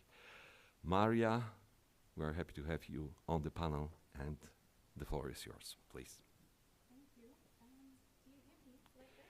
You need to turn on the mic, I guess. Yeah, just push the button. Okay, is this better? Yeah. Okay, perfect. Thank you a lot for your kind introduction and for the invitation to be here and to speak about the image of Europe in Ukrainian history textbooks. So this research is also based on some extensive research project I have done a couple of years ago when I researched the way Ukraine is portrayed in German textbooks and vice versa, the way Germany is portrayed in the Ukrainian textbooks. So it was like a bilateral imagological project on trying to understand how different states and histories are being portrayed. So imagology, and this is what I call when I'm looking at the textbooks and trying to analyze them, is basically not just to understand what Ukrainian textbook think, write, and can imagine about Europe. How do they imagine European space? How do they define it? But it's also an exercise of self-reflection and understanding of what actually then Ukraine thinks about itself in this process of imagining Europe. And I will start with the questions I've been asking myself before this paper. So first is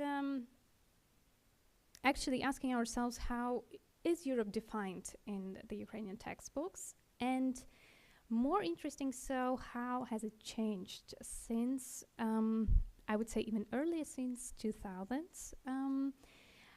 What kind of transformations were these? A second question would be, how are the relations between Europe and Ukraine? How their entanglements or parallel histories reflected from a historical perspective, and what shared historical narratives are there? What shared grounds for writing a common history narrative are there? The third question would be a more structural one, and it would be asking ourselves, what does it mean based on the reforms that have been happening in Ukraine recently? And basically it's about merging two existing course subjects, the history of Ukraine and the world history, that are running parallelly over the course of school education. What does it mean when we, according to the new reforms, we would integrate them into one? And what does it mean if the one course, Ukraine and the world, would be taught? What does it mean for Europe and Europeans' image? And what does it mean for this entangled history between Ukraine and European countries? So I would start with also explaining what kind of textbooks I had a look at. So these are some examples also for you to see a visual language the textbook speak about. Here you can see on the left example of this integrated course, history, Ukraine and the world. Then you see examples of history of Ukraine for different grades and the world history. So this is important to understand that for now, the most of school pupils in Ukraine, they do have two different subjects when they study history. And this is very important for understanding how the immersion of Ukraine into the world history and how the understanding of the global history is shaped. A little hint, it's very problematic because it's run parallelly, and Ukraine is in a very isolated way within the global history.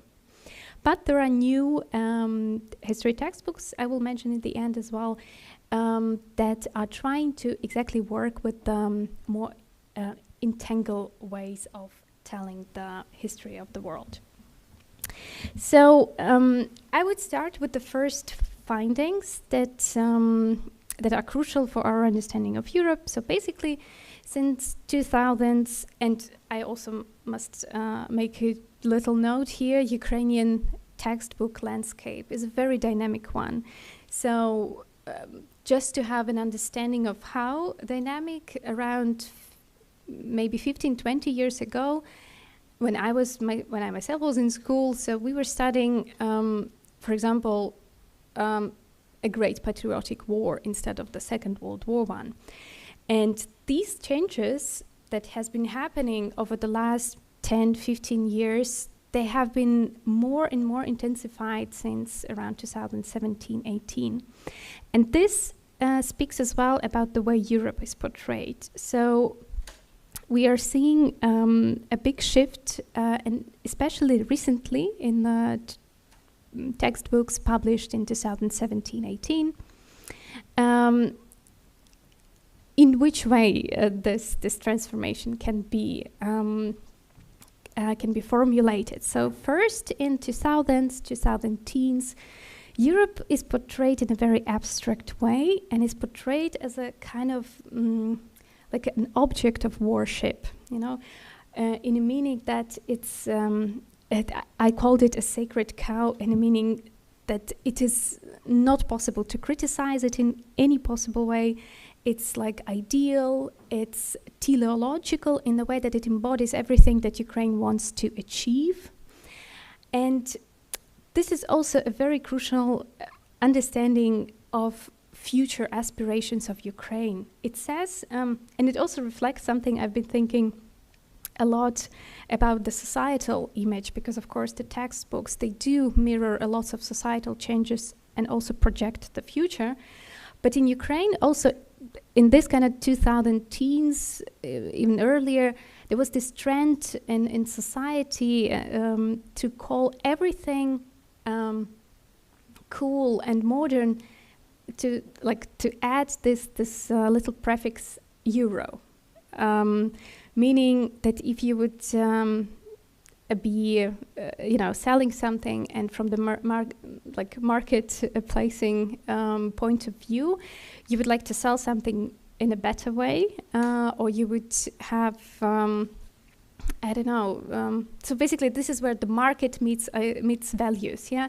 And in this case, Euro would be added to everything that is supposed to be better, and this is something that we see in the textbooks as well. So Europe embodies everything that is great, and everything that Ukrainians aspire for. On the other hand, then within this change, we see how from like this deity perspective, when Ukraine looks up to Europe, it changes around like post-Maidan era, I would say 2017. It changes onto the level that it's more equally understood. This is kind of a more part of a partnership on a horizontal level, with an understanding that we have some shared past, common historical roots, and importantly so, it is possible to also criticize some European policies and to see this kind of like a dark shades and Euroscepticism more than before. And especially, of course, the connection of post-2014 and the reaction of Europe towards occupation of Crimea and war in the east of Ukraine. So what is actually how Europe is defined in this first stage, yeah, of the like a deity, like an ideal image. So it's mostly a vision of successful and stable democracies, strong economy, Kulturträger. It's a very European-centered way of telling the history. Europe is also often is seen as a reference point. So, for example, by measuring economic growth or some achievements, Europe would be used as a reference point. So, okay, compared to Europe, where are we on the economic development? And it's interesting because it replaces Russia, that was this reference point in early 2000s. Also, what is important to understand about the European image is that it's mostly, as we talked in the previous panels about, it's mostly Western Europe. So it's mostly Western European countries. And in this stage of like pre-transformed vision of Europe, it's a very distant to Ukraine world with a very few connections. And actually, it's a not differentiated space. So it's a lot of talks about Europe in the meaning of Western Europe, but Central Eastern Europe does really not come across. And so at the end, we have this Europe as a very abstract, homogeneous, and undifferentiated region in textbooks in 2010s.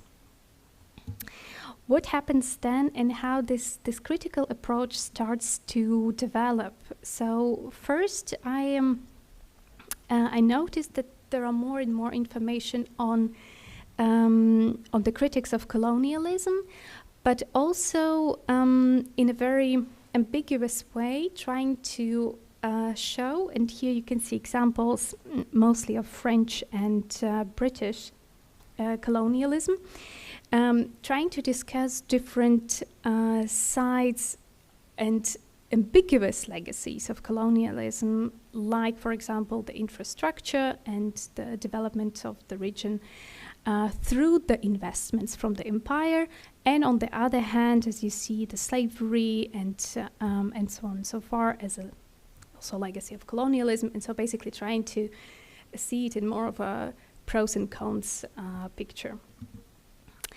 Also, another point of skepticism about Europe is its migration policies, which is very interesting example of this change, because these are this is the information that comes after the huge wave of the refugees in 2015 coming from Syria. And this is an example of how, one of the few examples how actually European policies are criticized. In a very interesting way, I would allow myself a quote here. So it's the textbook from 2019. The theory of a free Europe propagated by the German Chancellor Angela Merkel is quite problematic for Germany. Every year, more than 400,000 people apply for refugee status, with the allowance for each of them costing Germany around 12,000 to 20,000 euros per year. Apart from the financial problems, uncontrolled flows of refugees are worsening. The criminal situation and terrorist attacks are becoming more and more frequent in Germany. So this says also a lot about understanding of the textbook's writers about a refugee crisis and the way how vilifying it portrays refugees. So here I would say it's two-sided coin of first trying to express some Euroscepticism, criticizing European policies, but on the other side, it says a lot also about the attitudes towards migration policies from the perspective of the textbook writers themselves. And here you can see the visual representation of this, of like a danger that defines Europe since 2015. Also, the way to criticize Europe is very often expressed through the passivity of Europe in the way how it does not react to the danger or is not helping and not being, not showing enough solidarity to states in danger, to little Finland, how the first quote here says, in the case of Soviet-Finnish war, saying that not only Ukraine is the kind of victim of the absence of solidarity, but also in a historical perspective, it happened many times before. Also, lots of criticism about the outcomes of the Minsk agreements, as I mentioned before, and a huge point of view on, on the verbal support with a very few actions from the side of Europe. Speaking about the Ukraine and Europe, it's also understand to see how Ukraine is still kind of quoting here is on the threshold of a united Europe. Is on the threshold, meaning that it's a turning point. It's understandable, but at the same time, Ukraine kind of waits for the invitation for someone to say, come in, to cross this threshold and be in Europe fully. Of course, Euromaidan played a great turning point in this portraying of Ukraine and Europe as equals, in the meaning that of a shared values and a shared aspirations. Ukraine is more and more than in the recent textbooks is portrayed as a very active peacemaker, and that it also ensures a world security. It has been before the 2022.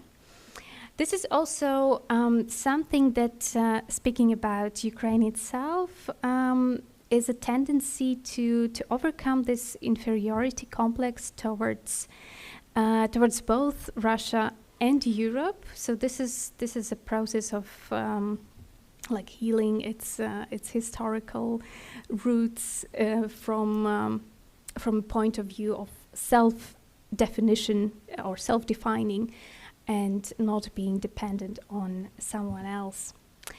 More and more we see these horizontal comparisons that allow us to kind of see the level of economic growth in regard to, or even better in regard to what happened, for example, in 2001, when Ukraine showed highest level of economic growth among European and CIS countries. And of course, there is a huge new wave of kind of trying to implement this comparative approach and try to see how a shared notion of revolution that both Ukraine and other European countries went through is a ground for a comparison. So basically from this, a very distant and abstract Europe, it becomes more tangible, and the comparison is basically possible now. Now, a very important point here is that Ukraine is seen now as a part of East Europe. So basically we see the emergence of this whole new region that was to a very huge extent ignored before. So the term East Europe appears more often in recent textbooks. And of course it differentiates what Europe is. Basically also trying to understand what different relations Ukraine has to different regions of Europe.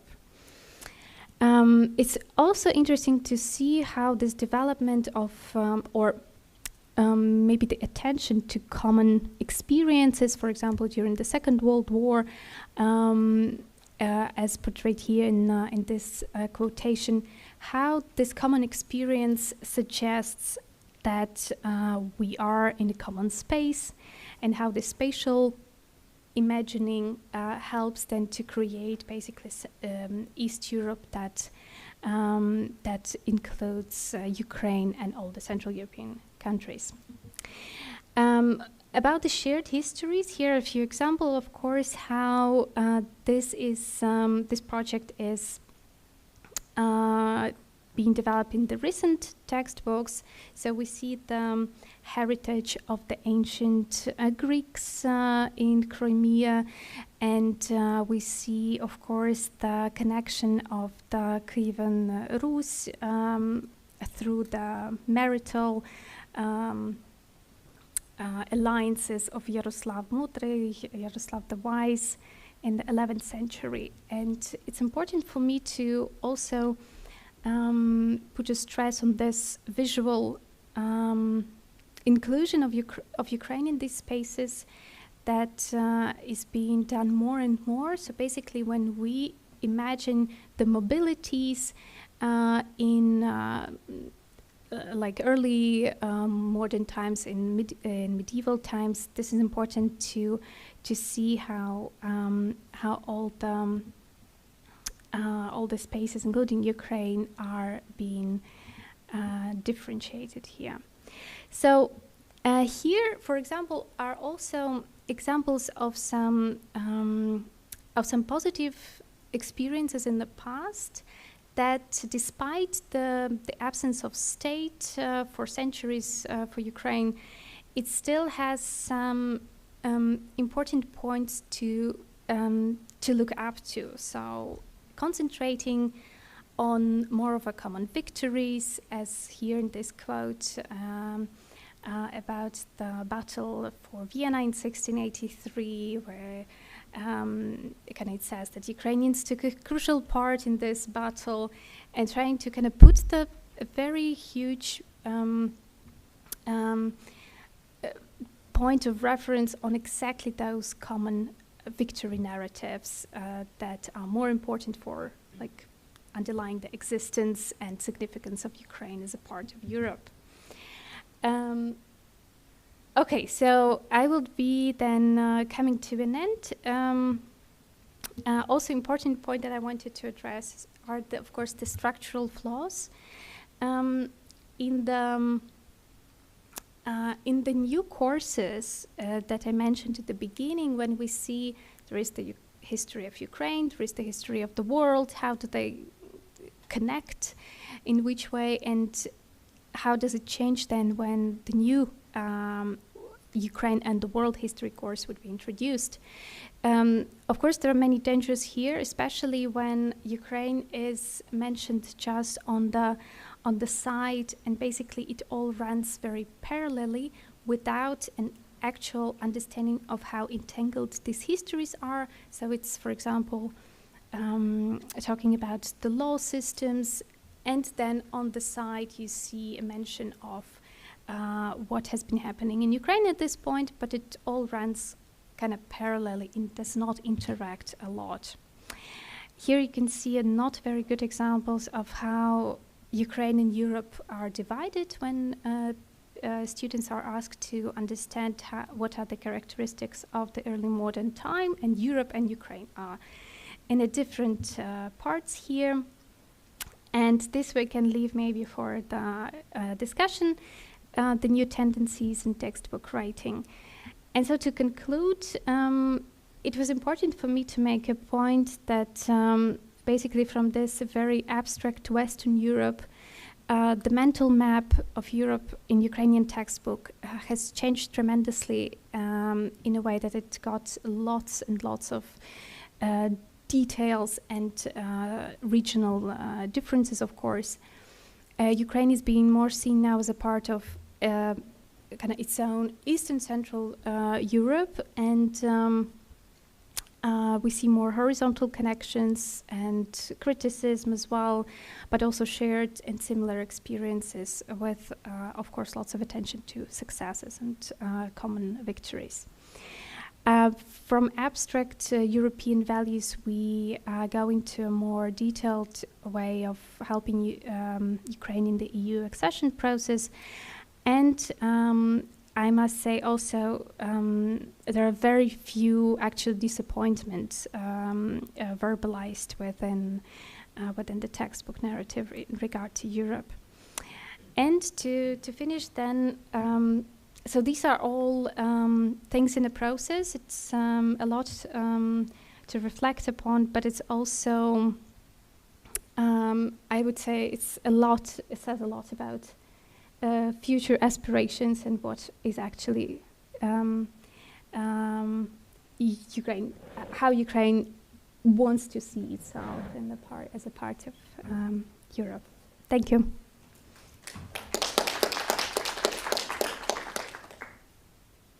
Great.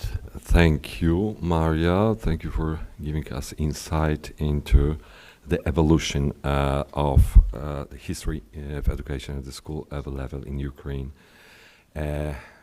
within the last 20 years. And now we are moving to the most recent Russian textbooks on history, how they present Ukrainian history. And we are moving to Yulia Ostropalchenko, who is also in Ukraine a scholar based at the moment at the Leibniz Institute for Educational Media. And as I said, Yulia is going, she has slightly changed the topic of her talk, so it differs a bit from what you can ever read in the program. But I think this is a privilege of every speaker to change slightly the topic of his or her speech at the very last moment. So, Yulia, if you are ready with your PowerPoint presentation, you can start. Yes, wait a minute. Though I see, Yulia belongs to the youngest generation, nonetheless she copes with similar problems as I usually do with the high tech. Yeah. Okay, Yulia. Yes. Go ahead. Hello, everybody. I would like to present my presentation. The name is, you can see here, Russian History Textbooks 2023, European History in the Crosshairs of War or Propaganda. So I would like to tell a bit about the authors of this. It's like the newest Russian textbooks which were presented in 2023.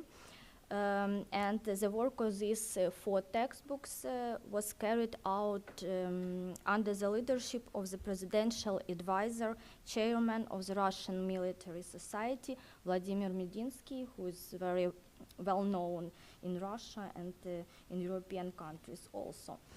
He can be called, he can be called the inspirator and leader of this project of writing these 4 history textbooks. The co-authors are also Doctor of Historical Sciences Professor Alexander Chubaryan and the rector of Moscow State Institute of International Relations, Anatoly Torkunov.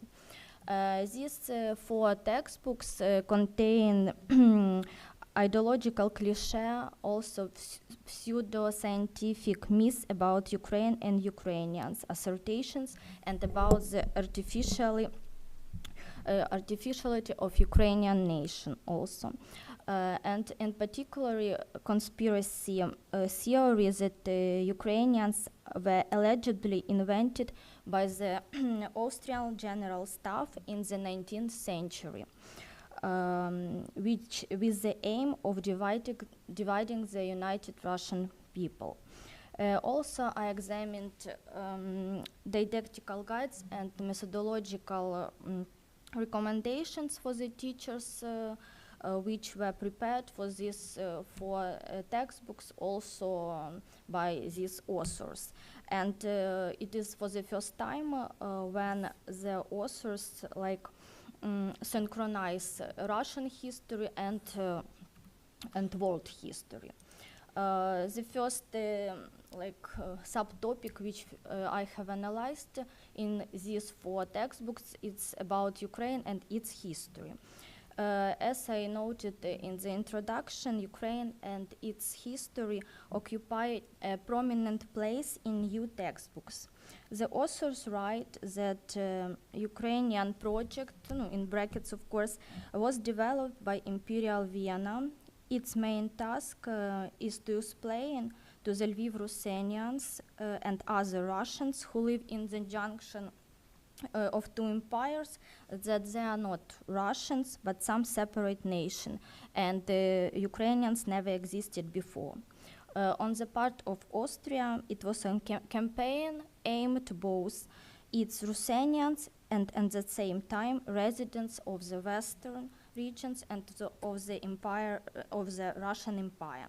So I have taken the quotation in original, and the main point is that I will quote a bit. In the 19th century, in Austria-Galicia, center the city Lemberg, Lviv, at the suggestion with the funding of intelligence of the Austrian General Staff, for the first time were tested technologies to create Ukrainian film movement, and as an idea, a kind of anti-Moscow Russia.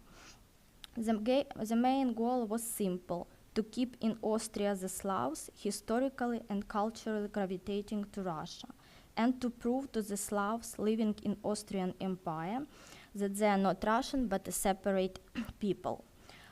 Also, authors write that at the same time, for the Slavic military units in the Austrian army was invented and introduced Ukrainian yellow-blue flag. So it's like nonsense information. Sorry, next slide. We go to one point of reference to history of Ukraine. Actually, the first reference to the history of Ukraine in these analyzed 4 textbooks date back to the early 20th century. Ukrainian affairs are considered in the context of the revolutionary events of 1917-1921. These stories about Ukrainian history are presented mainly as purely informational remarks without any noticeable emotional coloration, although sometimes they are not without any evaluation judgments.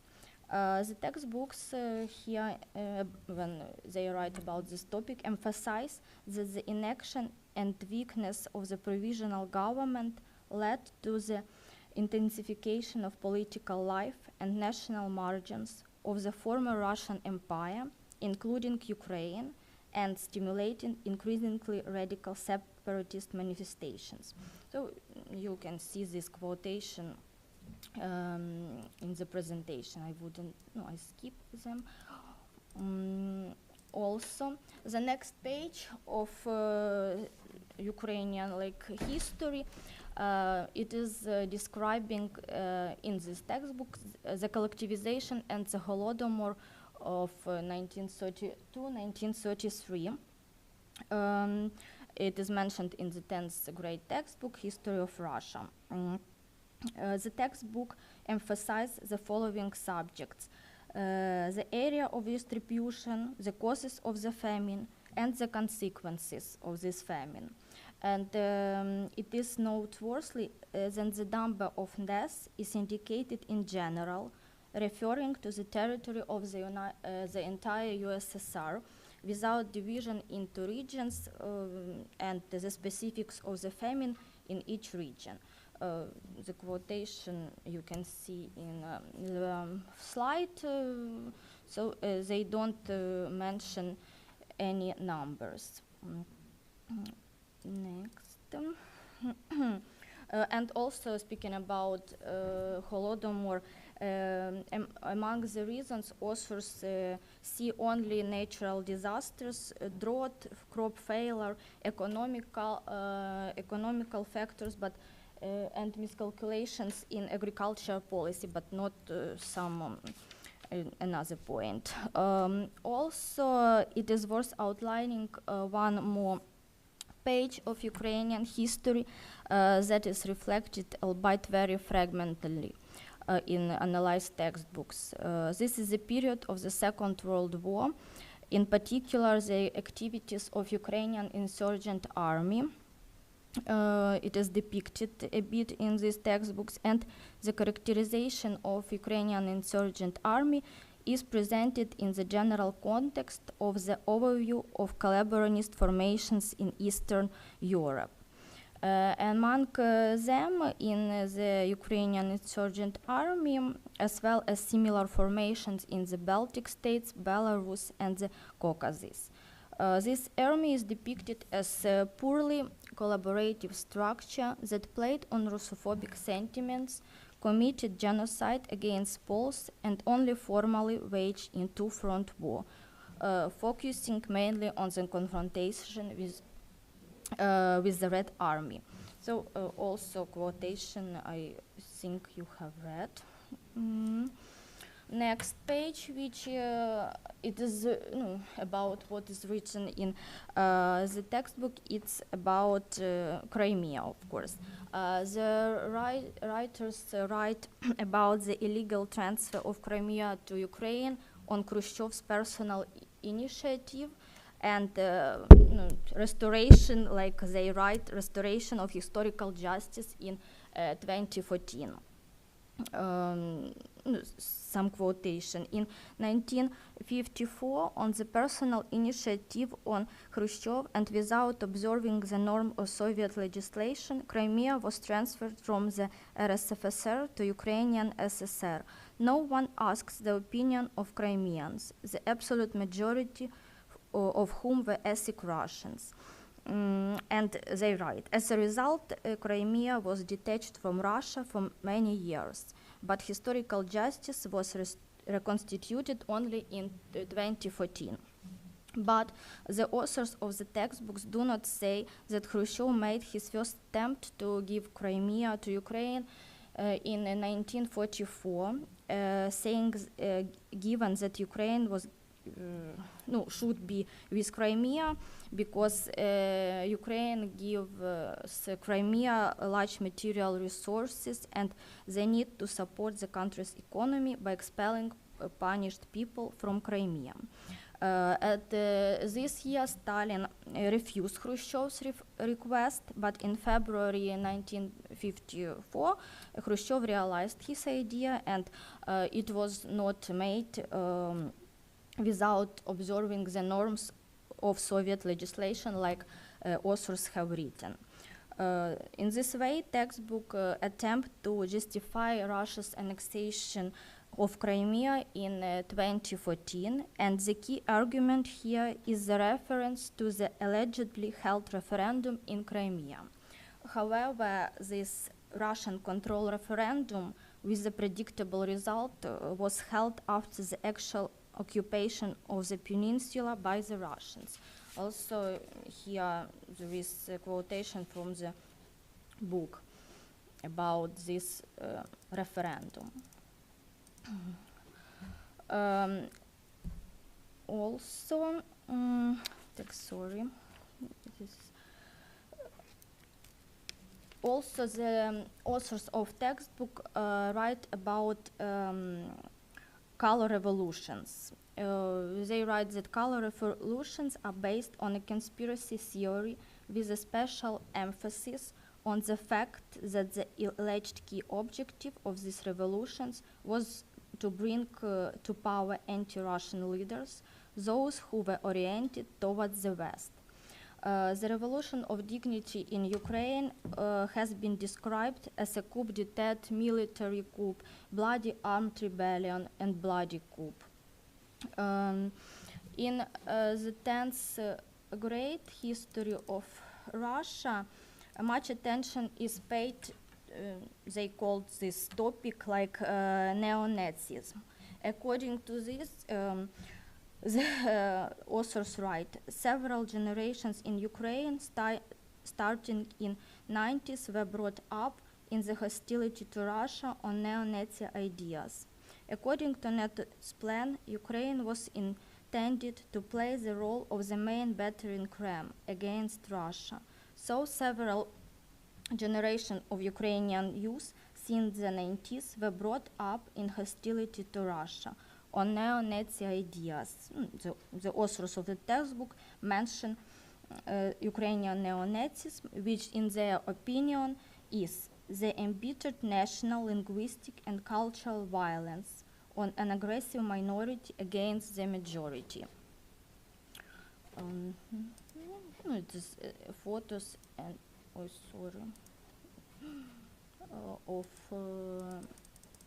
Euromaidan. And also the post-Maidan government is twice referred to junta, in Ukrainian language like junta. At the same time, the textbook gives the following explanation of the term junta. They write in the block of vocabulary and dictionary, junta, and in brackets they write in Latin American countries. Is a group of military officers who came to power due a coup. So, according to the authors of the textbook, the term junta can be applied to Latin American countries, and why do they apply to Ukraine? This is done in order to promote the narrative about the illegitimacy of the Ukrainian government after 2014. This looks like an attempt to justify Russia's violation to interstate agreement and its actions in Ukraine as if it's their territory. At the same time, the authors of the textbooks do not say a word about the snipers sent from Russia and who contributed to the events on Maidan and shooting demonstrates. They don't write, of course, about it. As a final argument in favor of declaring a state of emergency, the textbook's authors cite Ukrainians' inspiration to join NATO and resort to propaganda pathos. It would have been the end of civilization, perhaps, and that could not be allowed if Ukraine joined NATO. Also, in the textbooks, a new reason for special military operation is given. It is the desire to prevent a conflict between Russia and NATO, which would have become inevitable after Ukraine joined the alliance, and also to protect Donbas and proactively ensures Russia's security. There are a lot of quotations. I will skip it, and you see this visual material from the textbook the history of Russia 11th grade, where Putin has said, we did not start any hostilities, we are trying to end them. These hostilities were started by nationalists in Ukraine in 2014, when a coup was carried out. This is where it all started. This was followed by bans in Crimea and Donbass. In textbooks we don't see any mention about the denazification and demilitarization, which were announced by Putin at the beginning of the full-scale invasion to Ukraine, as it was the reason of war. Of course, the statement is absurd that Russia hadn't begun to expand military activity in February 2022. Next page, which we have analyzed, it's about what authors have written about West, USA, and NATO. I will start. The authors of the 11th grade textbook History of Russia write a lot of information about West, NATO, and European Union, and it emphasizes that the goal of any cooperation between Europe and United States with Ukraine, it's not a strong Ukraine but a weak Russia. So the main goal is to weak Russia.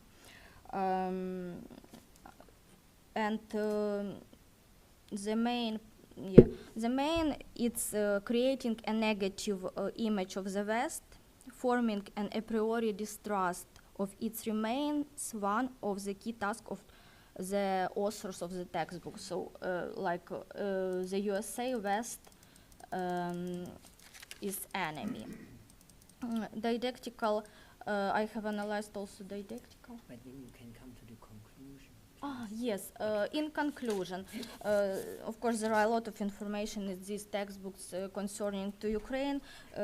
Speaking about conclusion, the key disadvantage of, which we have seen, the key disadvantage of these new Russian textbooks is the desire of their authors to unite history and contemporary. And the main aim is to create illusion that the modernity is very simple and stable, as well as the history. And I have determined main euphemism to describe full-scale invasion to Ukraine, because they don't use word war or something like this, just reunification, brotherly assistance, protecting of Russian-speaking people, and a special military operation.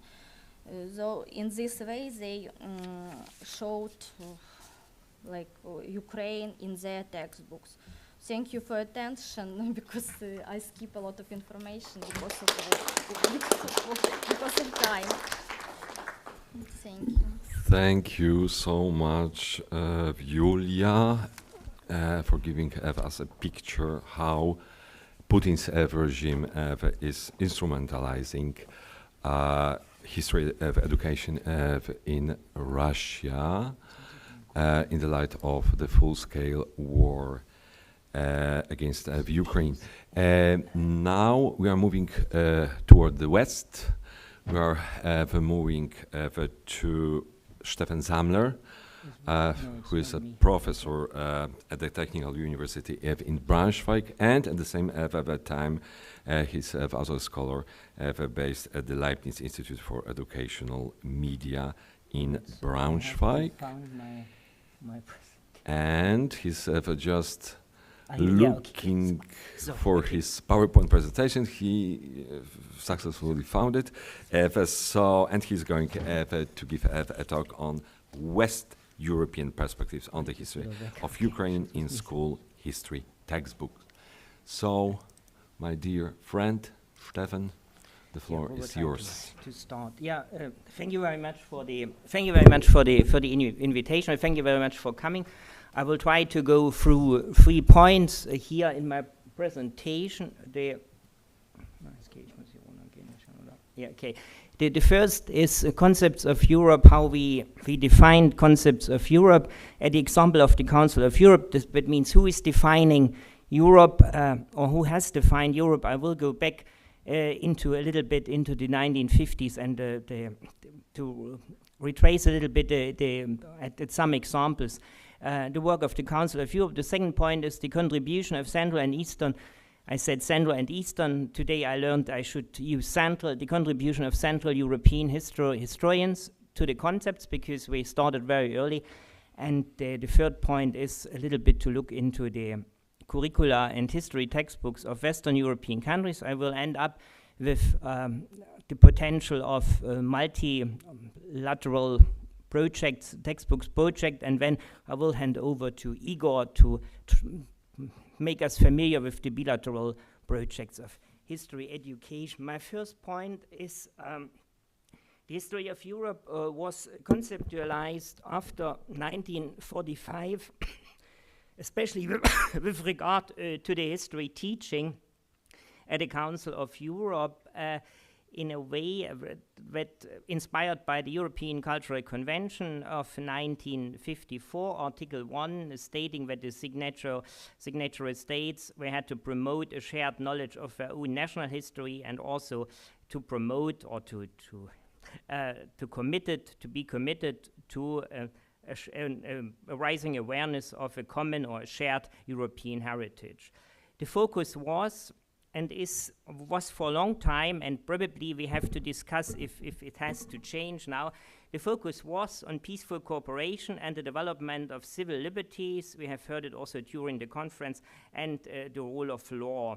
This is the first point. The Belgian historian Emile Luss pointed it out in, I don't know if I have an English translation. I have to, okay, yeah. No, I don't have an English translation, which is bad. Okay, he pointed out the history of the battlefields is really neglected now. In his textbook he wrote a textbook in 1954, but he was one of the most important protagonists of the definition what is Europe within the community of European history teachers at the time. And he said the history of the battlefields is really neglected now. Since the first half of the 20th century, it brought about a triumph of the history of civilizations, even in teaching, and we are very pleasant about this. That means Luss' prophecy has become reality in many West European school curricula and textbooks. That means there is no military history anymore, and there is no history of conflict or violence. It has been replaced by social and by cultural history, by history of civilizations. The historians, this is my first point, is really what means there is the focus has been, the Western European focus has to be on peaceful cooperation. The second point, and I searched for the quote, was that there was also a critique of the nation state, or radically critique of the traditional writing of the nation state. The most radical critique at the time was Lucien Febvre. He said national history on a political basis, as it has been taught until today, political history, national history will never tend to reconcile people. If we want to do better after the Second World War, if we want to do better, we must begin anew. We must create the possibilities of a new kind of teaching, the teaching of a non-political, non-national world history, a teaching which will be, by definition, concentrated to peace. That means the second point is a radical critique of an approach of a national history approach, and the third point is I will come back to this later. My third point, historians participating in the first series of history textbooks revisions, we developed a shared definition of European history by trying to develop a concept of a shared history going much beyond the nation state, historizing the nation state. That means we have to understand that Western European history or historiography was radically historizing the concept of the nation state, and we started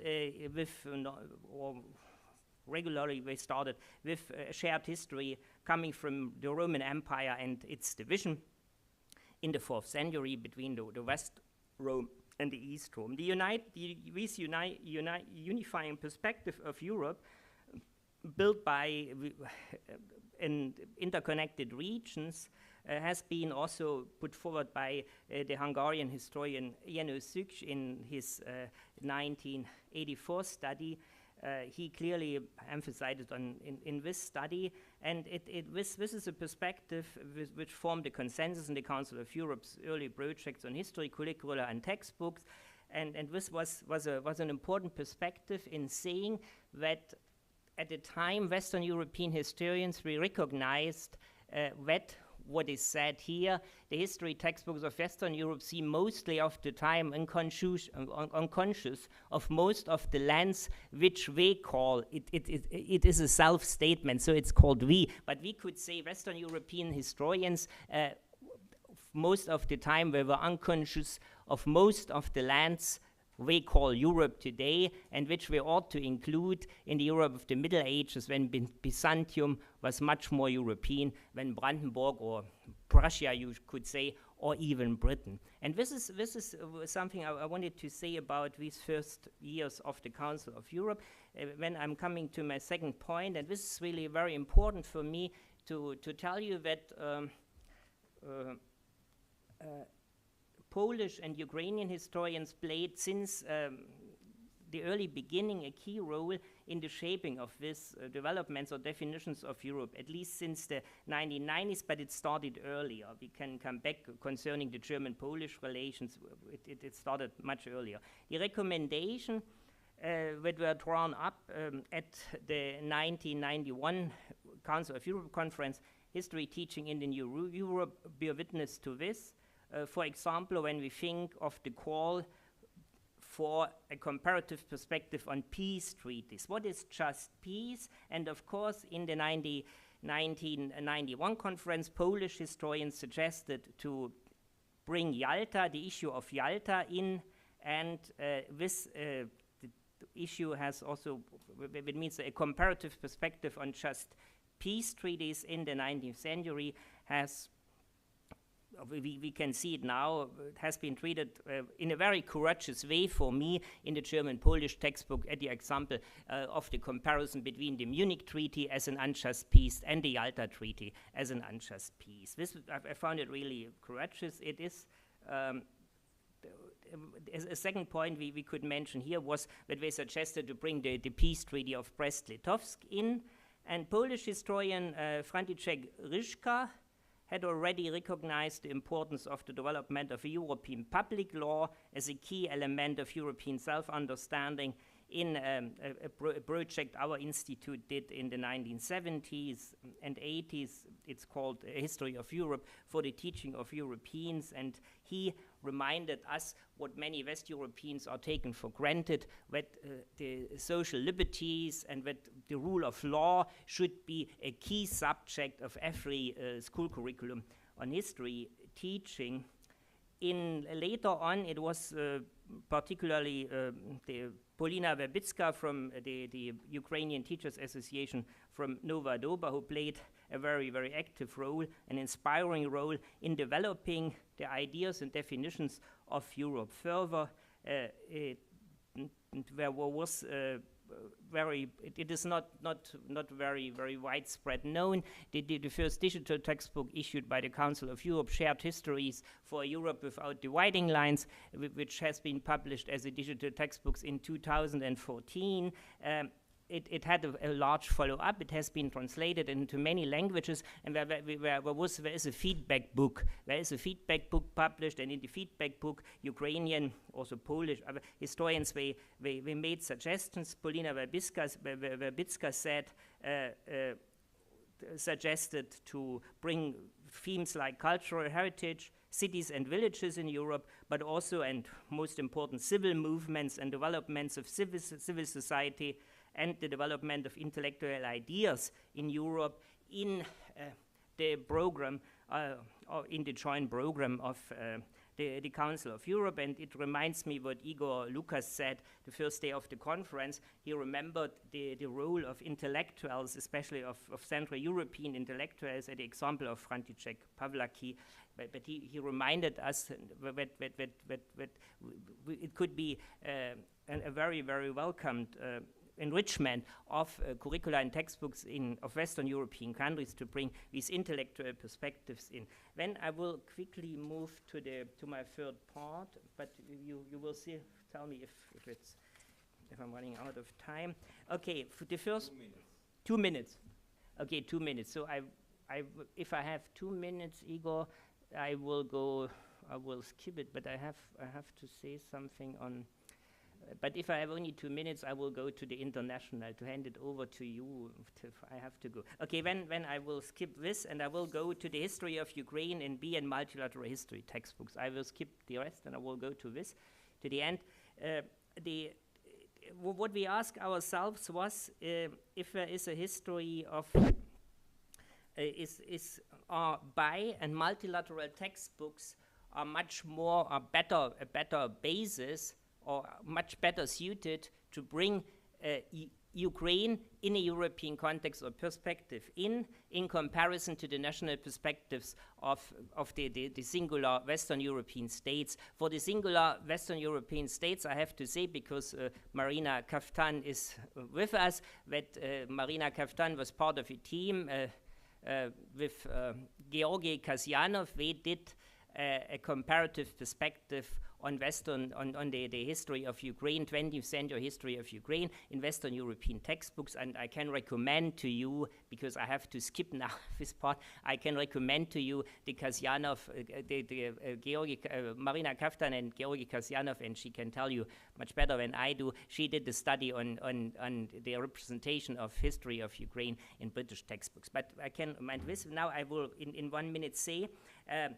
our question was if B and multilateral history textbooks are better suited to bring Ukrainian history in truly European perspectives in an illustrated history of Europe, the very inspiring project initiated by the European cosmopolitan banker, or the French, but he was a European in a way, by the banker Frédéric Deluche in the late 1980s, introduced Ukraine in the introductory chapter, because there was an introductory chapter. In most of the textbooks, of the national textbooks, there is no introduction, because there is no Western European textbook saying history of Europe. This is the problem. But here it was a history of Europe, and in the introductory chapter, he or the authors choose 2 examples of Ukraine, a contribution to European identity, the independence of the Ukrainian language as part of the diversity of languages in Europe, because this was one of the criteria. There was migration, there was languages. They defined a kind of criteria. The second point was the dynastic policies of Yaroslav the Wise. While the the independence of the language is clearly emphasized in the presentation in this chapter, unfortunately, the description of Yaroslav the Wise is still illustrating the bias or the influence of Russia, or the influence of the empire, the influence of the Russian Empire, and the influence of the Soviet Union, which still influence very much Western European textbooks, because it is said the system of alliances made Kiev one of the most powerful states in Europe, and Yaroslav the Wise was Russia's first lawgiver. That means it illustrated that even in European textbooks in the 1990s or later, the Russian perspective is still determining, into a certain extent, the textbooks of Western European countries. And with this, I will hand over to Igor. Now you can take revenge on me for trying to discipline every one of you. I apologize for that. And as I said at the very beginning of this panel, I'd like to give you some, some insights into the Polish-German textbook called Europe, Our History, and I'd like also to ask the question if we are able to produce a similar textbook, namely Polish-Ukraine textbook for history. Just a second, I need to click on my presentation. Here we are, okay. And as I said, the Polish-German textbook project was an undertaking in which participated many actors, not only scholarly actors, but also political actors. So this project got a support from the Polish and German governments. But the most important role in this project played two institutions, scholarly institutions, which coordinated the project of the Polish-German textbook for history. And these were Center for Historical Research, Berlin, of the Polish Academy of Sciences, and the Leibniz Institute for Educational Media, under the umbrella of a very well established in the Polish-German landscape institution, which was set up at the beginning of the 1970s, and which is the joint Polish-German textbook commission. What is so unique about this textbook project? Well, first, this is the second project of a so-called transnational textbook for history in the European Union. The first one was the Franco-German textbook series called Histoire, Geschichte, so quite simply, which was published, 3 volumes altogether were published between 2006 and 2011. Our series, Europe our history, is composed of 4 volumes, and actually this is a textbook unlike, I would say, Histoire Geschichte, which is focused mainly on French-German relations in history. Our Polish-German textbook for history covers, of course, the history of Polish-German relations and Polish and German history as well, but in much broader context of European and global history, beginning from the prehistory until the beginning of the 21st century. This is the first characteristic of our Polish-German textbook for history. The second characteristic and the mission of this project was to deconstruct the westernization of the European history in the textbook narratives. Stefan was talking about that. Also, well, we had already some informal conversations on that, how much the European history has been westernized, how much it was monopolized by the narrative presenting of only the West European angle. And we wanted to deconstruct this westernization of the European history by putting more stress or giving more space to the history of the Central European Europe, so the Third Europe. By the way, in the German language version, you find this the description of this region as East Central Europe, and in the Polish language version, we stuck always to the Central Eastern Europe. So this is the only difference of a one of very few differences you can find between the Polish and German versions. As far as the content, as far as the layout, these two language versions are identical. And the third trait the third characteristic of Europe, of our history, is the fact that this textbook, similarly as the Franco-German textbook, is based on the curricula in both countries.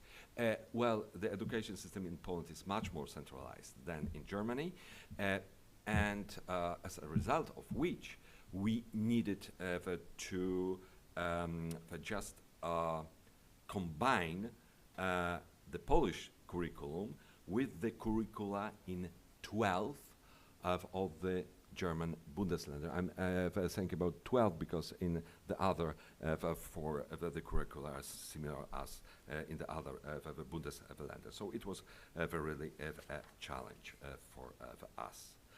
What is so important is to mention that since 2020, one of the main goals of my institution, I'm representing here, is the promotion of the reconciliation not only between Poles and Germans, but also between Poles and Ukrainians, with some support we are getting from such projects as the project of the Polish-German textbook for history, and together with a good friend of mine who is sitting just behind, Marcin Wiatr.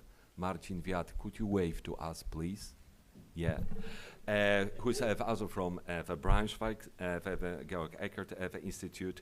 We started basing on our Polish-German experiences about well, a continuation of this project toward a similar joint or bilateral projects, Polish-Lithuanian and Polish-Ukrainian, most importantly, at least for me. And we presented this idea first time 1 year ago during the International Congress we co-organized, so the Leibniz Institute and we as the Center for History of the Polish Academy of Sciences in Berlin, in Vilnius. And Marcin inspired actually this appeal by participants in the history of a Congress in Vilnius. The appeal was signed by over 50 participants, and we demanded to devote more space to Ukraine history generally in national textbooks in the European Union. I'm moving to the main slide of my presentation, and I'd like to ask a question: to what extent we can really create something what I would call a shared narrative or a participative narrative? Well, basing on our Polish-German experience, it might be doable, it might be feasible. I'm presenting you now a double page from a pilot chapter of our Polish-German textbook, which is on the settlement or on the migration of the during the 13th and 14th century from the German territories to Poland. And the so-called German colonization of the Polish lands in the 13th and 14th century. The topic is not so much important. The most important is the layout of the double page. Each chapter was written always in a tandem by one Polish and one German author.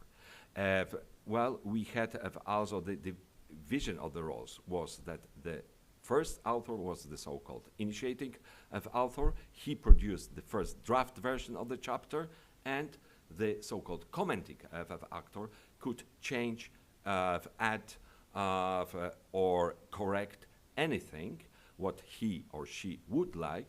Nonetheless, at the very end, both authors were supposed to come to the conclusion or to the compromise. But what would have happened if it did not happen? We were supposed to ask very frankly this question, and we have worked out something which might be called a contingency plan in case that both authors could not make any compromise on the final text. So as you see here on the screen, we decided that the main text, author of the text, should be split in two parts, and respectively each part should be marked with a flag, national flag of each country, showing 2 points of view on the same topic. Well, this is something what is called in the German didactic multi-perspective approach, and it's quite disseminated in the didactic culture in Germany. To our surprise, such situation has never happened. Well, I can tell you that the most debated issue was nothing referred to the Polish-German history relations, Polish-German relations in the history. It was actually the place of Napoleon Bonaparte, the French emperor, in the Polish and German cultures of memory. Nonetheless, we didn't want to give up this idea of multi-perspective, using a multi-perspective approach for teaching history. That's why we worked out this section, which is called Blickwinkel, Punkty widzenia, or points of view, in which we present different perspectives by renowned historians, public intellectuals from not only Poland and Germany, but also from other countries, European, but also the US, and so on the same topic, presenting two different evaluations of the same event in the history, or the same person in the history, or the same process in the history. And I hope that while basing on our experiences and such layout of solutions, we would be able to shape similar transnational textbooks, including, well, something what we all dream about, so our future Polish-Ukrainian textbook for history. And the very last thing I'd like to show you in running, I can assure you there is no other textbook available on the Polish textbook market, or the more so on the German textbook market, or in any West European country, which includes so much Ukrainian history. And when I'm listening to some political voices that this textbook, Polish-German textbook, was written by the Germans for the Polish audience, I think this is bullshit, first.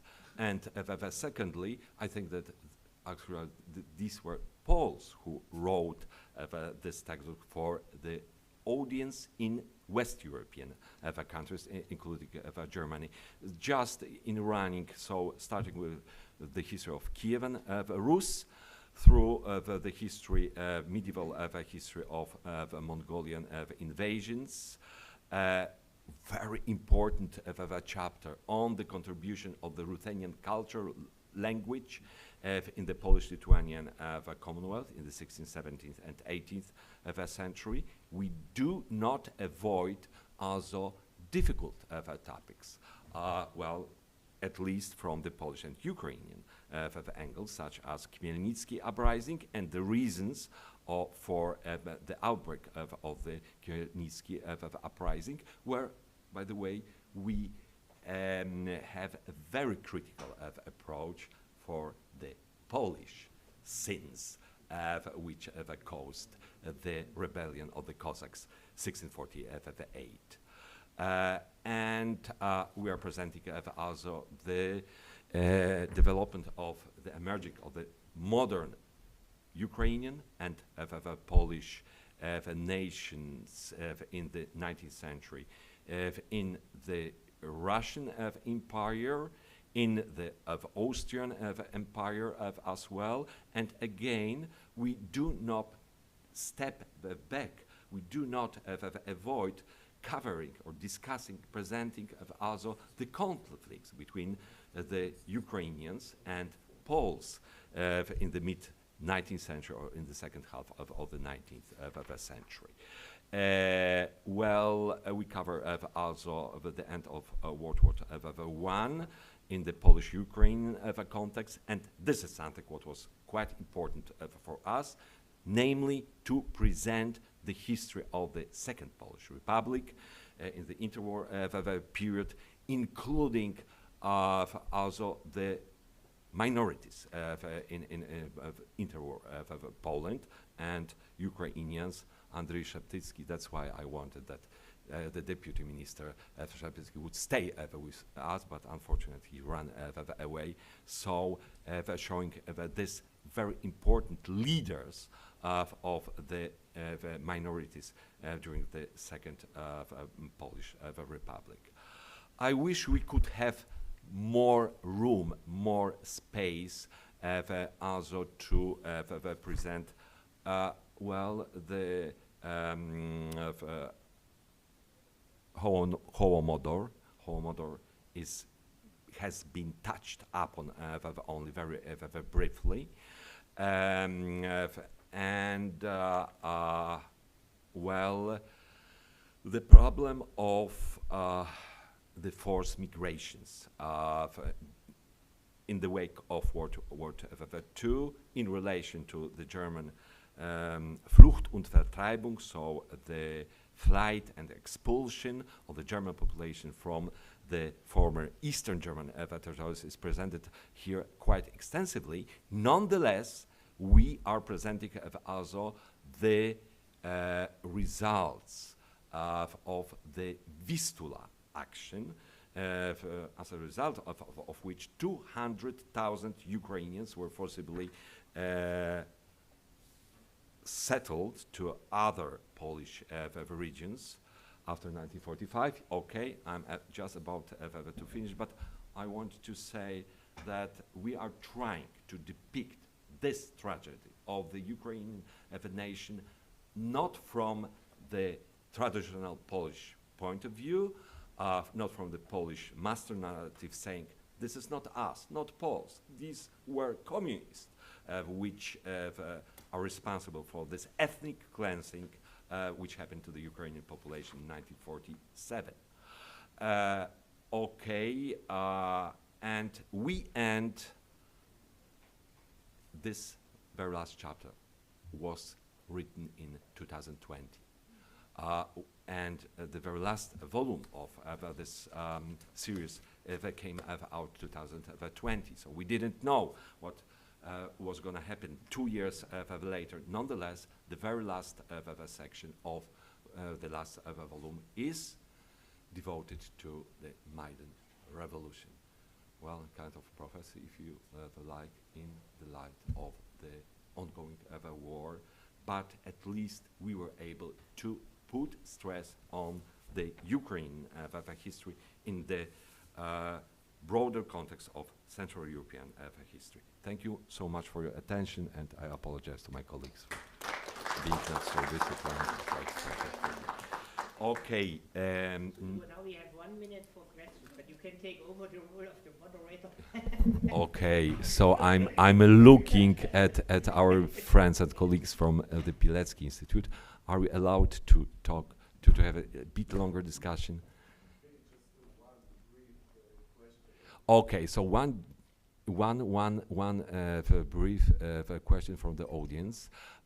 Tomorrow we are having a final discussion, a final panel, and I'm going to come back to the issue of the education, the history of education. So there will be a chance also to discuss this topic more extensively tomorrow. Okay. Any questions, comments?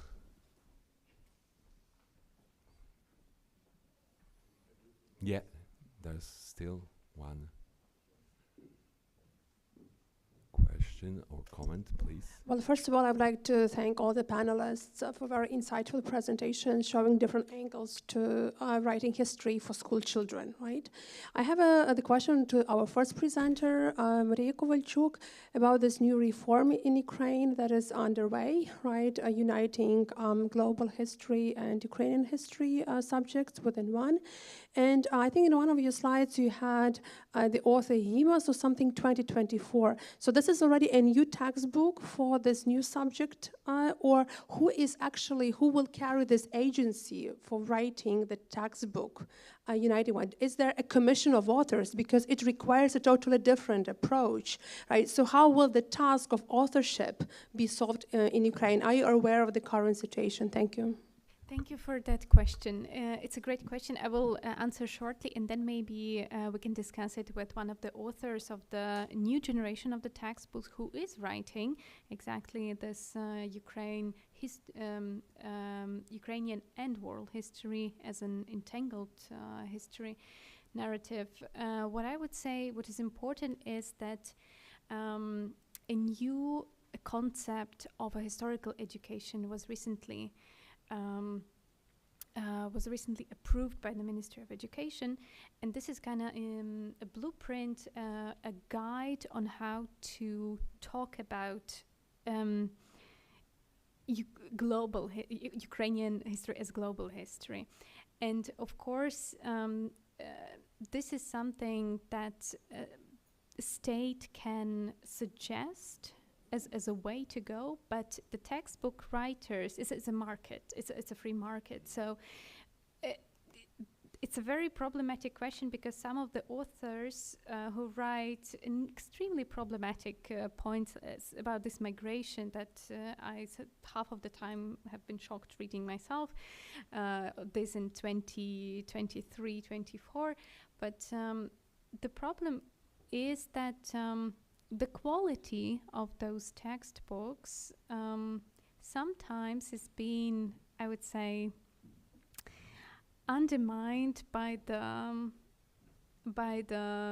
state ordering the textbooks from a certain, already for years and years, publishers, and having the contracts with them. So I wouldn't say it is something that is highly regulated by the state, because there are lots of license giving out for the textbooks.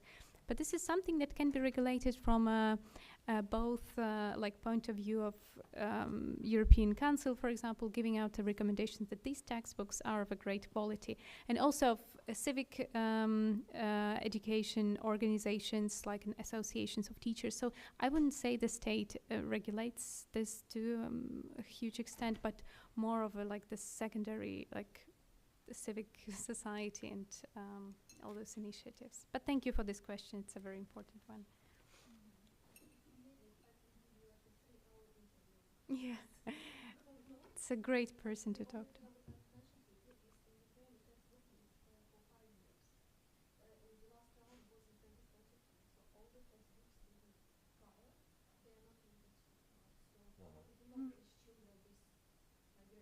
Mm.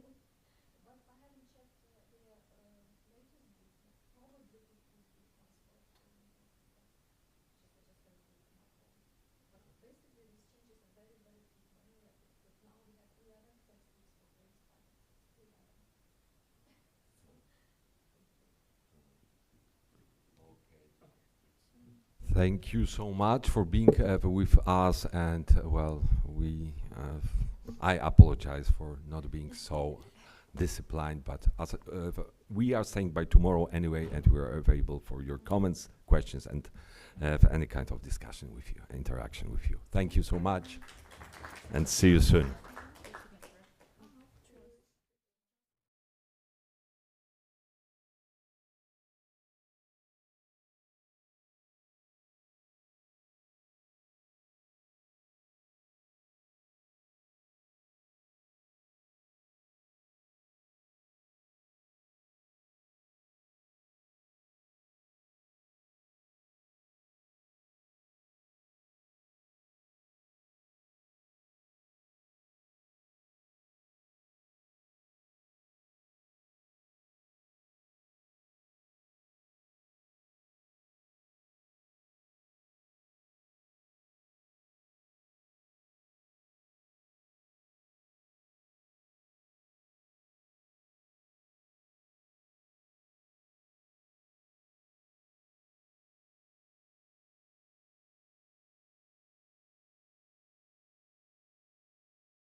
People just, when their panels ended, tried to enjoy their coffee break, so that's why we have some tolerance for being late to the last panel on Friday afternoon. We also know that this is, maybe quite uncomfortable time slot. However, we try to hit a little bit atmosphere and maybe provoke you to some questions. I have an extreme pleasure to welcome in this panel 4 fantastic scholars, and allow me to tell a few words about them. We have with us Aldo Zamit-Borda. He is a reader in law at City University London, and he previously served as a director of the Center for Access to Justice and Inclusion at Anglia Ruskin University. Aldo's research are focusing on on international criminal justice in general, but his most recent book is on histories in international criminal courts and tribunals. And as you know, the conference is organized by Pilecki Institute, who deals with the history. This combination is particularly attractive for us. He was also first secretary in the Ministry of Foreign Affairs of Malta. So he's a scholar in UK, but he with links with Malta, of course. And he also was awarded with fellowships, with awards. With the he's also member of the review committee of the Newton Prize and the UCRI Future Leaders Fellowship. And he was awarded with a British Academy Leverhulme grant, if I'm not wrong. Together with us, we have also Agnieszka Bieńczyk-Misala, who is a professor at the University of Warsaw, at the Faculty of Political Science and International Studies. Agnieszka published numerous publications, but her recent monograph was devoted to the prevention of mass human rights violations. It is published both in Polish but also in English. She also is a holder of the Jan Karski Foundation Scholarship, and also she's a chairwoman of the committee of the Foundation of Garden of the Writers. Agnieszka is also a well-known specialist analyzing the Poland's foreign policy. There is also Marek Wasiński, professor of the University of Łódź.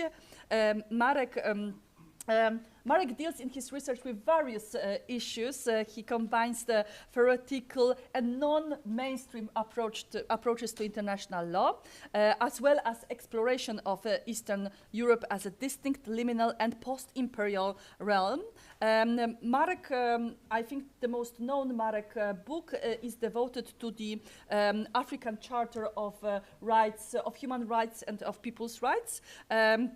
And also, if you check the profile of Marek, Marek was cooperating with many foreign institutions, and it's not related with one region. No, Marek is too complicated for it. So you would find that he was visiting professor in Tbilisi. He gave lecture in Kenyatta University, Nairobi, also at the Universidad de Granada in Spain, but also he was the he was also collaborated with the Comissário de Justiça e Paz e Integridade de Cricao. I hope that I pronounced it well, because it's in Portuguese. It's not my language, but yeah. And also with us, last but not least, Anton Weisvent. Anton, who is a researcher of Norwegian Holocaust Center. Anton published numerous books on Holocaust and genocide studies, with a focus on Nazi and Soviet mass crimes. Also, he published books, for example, like the Future of the Soviet Past, The Politics of History in Putin's Russia, or Putin's Russia and the Falsification of History, or the Soviet Union and the Gutting of the Genocide Convention, and many, many more. Yeah? So that's why we are very happy to have them together with us, as we have our last panel should be devoted to this rocky relation between law and history, and we try to investigate different dimensions. So I will start with Anton, having in mind that if we want to talk about various crimes, we always we need to take into account how different conventions, treaties, which are for us obvious source of information, were developed. And Anton, we know that Soviet Union and its allies, including Poland at that time, they were very much engaged in the negotiations of the Genocide Convention. But could you just summarize what was real impact of USSR on the shape of this convention, which is for us the main reference point? Thank you for your introduction, Patricia. The original question that you distributed also inquired if the Soviet Union acted on humanitarian concerns. And I probably can start with that, really. Can you hear me all right? Soviet Union never acted on humanitarian concerns. I mean, whatever they do, it's motivated by politics or geopolitics, and of course international law or international criminal law, and drafting Genocide Convention is no exception. Let's start maybe in late 1946, then Lemkin was approaching UN delegation one by one, trying to get them to file a proposal for a genocide convention. The Soviets were not very enthusiastic, but to be fair, neither were in the major Western democracies. Soviet deputy foreign minister and former prosecutor general Andrei Vyshinsky had a personal particular reason to dislike Lemkin and his concept of genocide. Back in 1935, in one of his treaties, Vyshinsky attacked Lemkin's original proposal for international crimes of barbarism and vandalism. Nevertheless, the Soviets went with the flow, but with a caveat, which has been a staple of Soviet and then later Russia official political discourse on genocide until today. They wanted to discuss genocide exclusively in the context of their Nazi war of extermination, and basically everything that happened after September 1st, 1939. So the Soviet-Russian mantra ever since 1946 has been to equate genocide to the crimes of fascism. It's a very interesting detail. In early 1947, the UN Secretary distributed requested member states to look through the domestic legislation if there is anything in the legislation that contain any provisions relevant to the persecution of genocide. And the Soviets search high and low, and the only thing that they could find was a notorious Article 58.1, counter-revolutionary crimes. So that's all that the Soviets could muster within the context of genocide at the time. The Soviets were keen on codifying genocide in connection with the Nuremberg principles, and at some point in late 1947 even argued that probably there was no need for a separate convention altogether. Also, during the negotiation, they kind of assumed the high moral ground, as one of the Soviet representatives argued. We know all about genocide. I mean, we know about Majdanek, we know about Babi Yar. So basically, from a Soviet perspective, genocide was what the Nazis did, period. One reason for the Soviet intransigence was that about the same time, that is October, November 1947, for the first time, Lithuanian and Ukrainian emigre organizations charged the Soviet authorities with genocide of their respective nations and then demanded the UN investigation. I would also probably add that the Soviets in general were very kind of uncomfortable discussing international treaties within the pluralistic setting of the UN. They couldn't exercise veto power in UN subcommittees, obviously, and were much more comfortable, prefer in general bilateral negotiations or to multilateral negotiations, that is non-aggression pacts. For example, the Molotov-Ribbentrop, the most notorious of them. And altogether, the socialist bloc at the time in the UN was very thin. We have in mind Soviet Union, Poland, Czechoslovakia, and Yugoslavia. That's pretty much it. Well, I'm not going to talk much about the allies, and specifically Poland, because there is so much research being done in this country on specifically Genocide Convention. For the most part, as many of you know, Poland sided on major issues with the Soviet Union, but not always. In general, it's maintained kind of proactive, independent position, in few cases even disagreeing with the Soviets, and all that due, of course, to the unique experience of Poland and Poles under the Nazi occupation. So back to the question, I mean, did the Soviets get their way on the Genocide Convention? As argument, the Soviet Union in general at the time was on the defensive in the UN. So I mean, I would reformulate this question. I would say like, not what they succeeded at getting passed in terms of particular provisions, but what they managed kind of to remove from the final wording of the Genocide Convention. In the spring of 1948, the Soviets tabled their own proposal, basic proposal for Genocide Convention. And then Soviet Foreign Minister Vyacheslav Molotov and the Soviet dictator Joseph Stalin with blue and red pencil, respectively, kind of went through the convention and really marked what they liked, what they didn't like about the convention. I don't have time to go through all the Soviet objections and counter-proposals, but two major objectives objections that the Soviets had, that was universal jurisdiction, over which they said, well, we're not going vote for the convention if that will be part of the convention, and protection of political groups. Well, Stalin as a dictator, he has a luxury of not explaining what he meant by doing some comments, but basically what Stalin said, it's, well, a dictatorship, so that was basically the law, and the Soviet representative UN basically followed what Stalin had to say about the genocide. In general, I would say it's quite remarkable that Stalin had found time to go over the draft Genocide Convention. I mean, he was known as a micromanager, but apparently he found it important for himself. So when looking at the final text of the convention from December 1948, I would argue that the Soviets effectively got their way.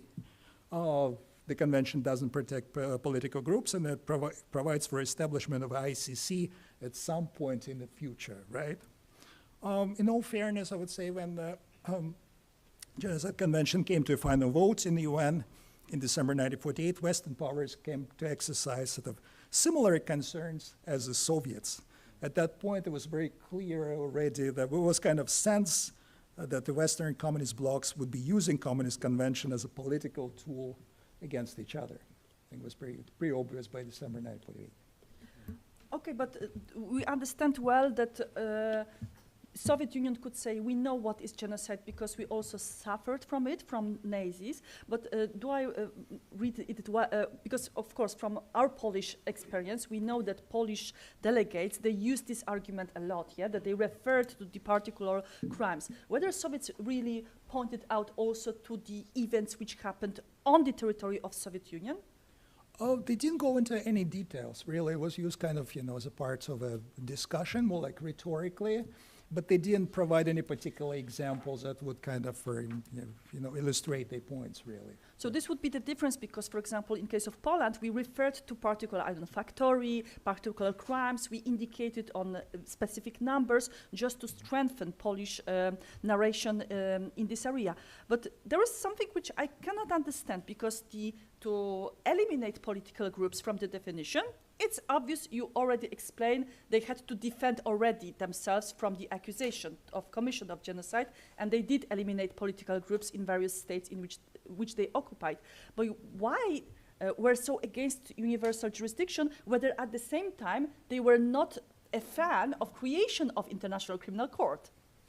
Well, exactly. I mean, as you know, when the Soviets had their own concept of international law, and as I already mentioned earlier, they preferred sort of bilateral negotiation to international, multilateral negotiations. So in general, Stalin, in my view, that's kind of a speculation, but Stalin really wanted to make, in a sense, Genocide Convention less international, or if you will. But that was a pattern across, I think, the Soviets, Soviet modus operandi in the UN. For example, if you look at the drafting a Universal Declaration of Human Rights, and it's pretty much similar arguments and the same way they kind of present and argue their points, really. So in that sense, Genocide Convention on specific crime of genocide, probably not an exception, really. It's kind of fits in the pattern of how the Soviets deal with these issues. And we know that when you want to achieve some results, prosecution, investigation of crimes, it's not only about creation of law, and in this particular instance, creation of the Genocide Convention, but also how you use international tribunals. And that's why I would like to move to Aldo and ask you, Aldo, whether you see the role of international tribunals to shape historian narration. Thank you. Yeah, so the short answer is they can do so in multiple ways, and they can do so very, very valuably. The name of the session is History and Law, a Rocky Relationship, and I think most successful relationships are rocky. If a relationship is so smooth, there's something wrong, I think, over there. I guess you're asking about the role of international criminal courts in shaping this narrative. And I'd start by saying that international accountability is more the exception than the rule, and that for most areas of conflict or atrocity, we don't have international criminal courts. So I guess the starting point is when we do have them, that is actually quite an exceptional situation. Then moving from that, I mean, international criminal tribunals are epistemic engines. They, of their very nature, create knowledge. Justice has an incredible galvanizing power to it. I mean, I really enjoyed the launch of your book. But I noticed that the title wasn't documentation, but it was documentation and prosecution. The idea, the hope of justice gives people a strong galvanizing power to uncover truths and to document, with the ultimate aim of course, bringing justice. So international criminal tribunals provide that energy to get, and they are preceded by, months and years of documentation and accumulation of knowledge. There are various other reasons why I think international criminal tribunals, and I haven't said anything about their limitations, of course, at this stage. Yes, they have limitations as history writers, absolutely, but they also have strengths, great comparative advantages, and they have provided. If one goes to to Nuremberg and to some extent Tokyo, but then more recently the ad hoc tribunals and today the International Criminal Court, they have provided extensive historical overviews of the conflicts within which they had jurisdiction, overviews that go beyond the strict crimes. And they do that for various reasons. I mean, they deal with international crimes, which in and of themselves require a knowledge of history. Crimes against humanity requires them to be either widespread or systematic. To prove systematicity, you need the knowledge of history, that things are recurring over and over and over again. Genocide requires special intent, which unless you have a smoking gun that shows you special intent, you require history to show the development of a genocidal ideology, etc., etc. So, but also, and I'll finish here for this point, the very specific specificities of international criminal tribunals require them to do a lot of history. The fact that they are dislocated from the theater where conflict occurs, the fact that they are resourced by judges who are very rarely knowledgeable of the specific context of where that conflict has occurred. Very rarely would they know even the language of the people of the conflict.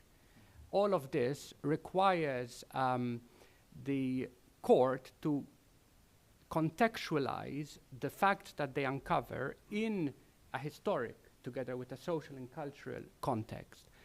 And therefore, and I'll finish here, I mean, drawing on, say, Larry Laudan, who has done quite a lot of work in relation to criminal law domestically, but I'm transposing that to the international arena, you know, ultimately the basic function of criminal law is to determine whether the accusations really happened. And in order to do that, you need to determine more or less what happened. So I mean, international criminal tribunals have two functions. Yes, ultimately, their priority is not epistemic. Ultimately, their priority is justice. But to get to that, that ultimate step, you do need to determine what happened. They have a very strong fact-finding, epistemic role. And I think, as I said, we should make the most of that, the narratives that they produce. Staying still in the question of the history, I would like to ask Professor Misala a question.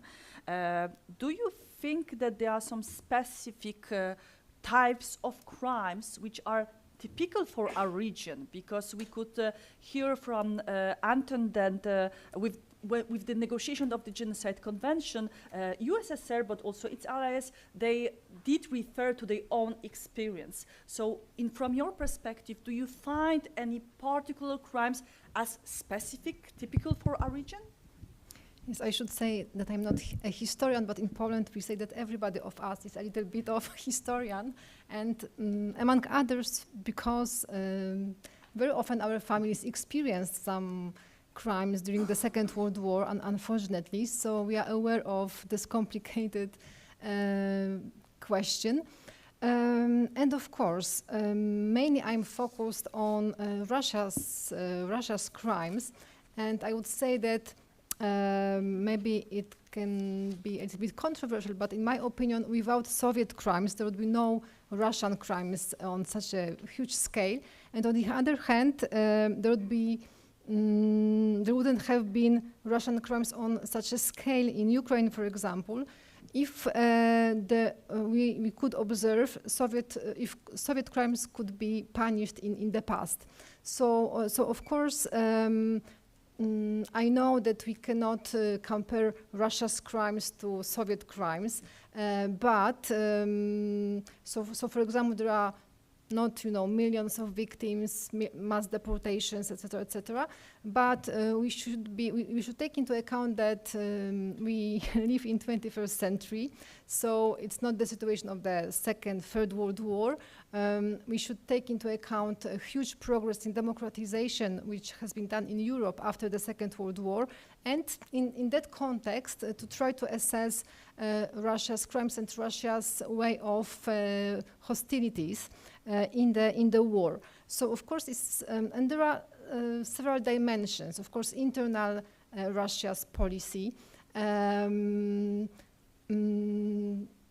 question of intimidation, the question of acceptance to some extent to crimes, to methods of hostilities. There is, of course, a direct question of how Russia run those hostilities, very often attacking civilians using indiscriminatory weapon, which is especially a problem in big city, using artillery, cluster munition, which in urban areas is just the death and destruction for many people. We know that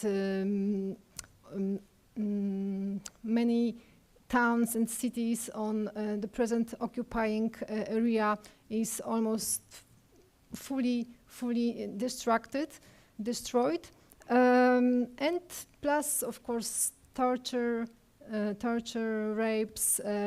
So Russia, it's not a surprise for us how, for example, people in detention are treated, prisoners of war, but also civilians. So of course there are some similarities which are easy to identify. Thank you. So we see that we want to build some bridge between the past and the analysis of the contemporary crimes and try to understand why they are repeated, in what way, what are the roots. But also we try to find a new keys to understand our history and our situation. So Marek, the question is for you. Now we see a tendency, we see many texts which try to present the history of Central Eastern Europe through the lens of post-colonial studies. And do you see advantages or maybe more disadvantages of this kind of approach? Thank you very much, Patricia, for this question. A short answer is there are both pros and cons, and this fits with my, well, interpretation of reality, which is based on non-dualism. Everything is entangled, white and black, and good and evil.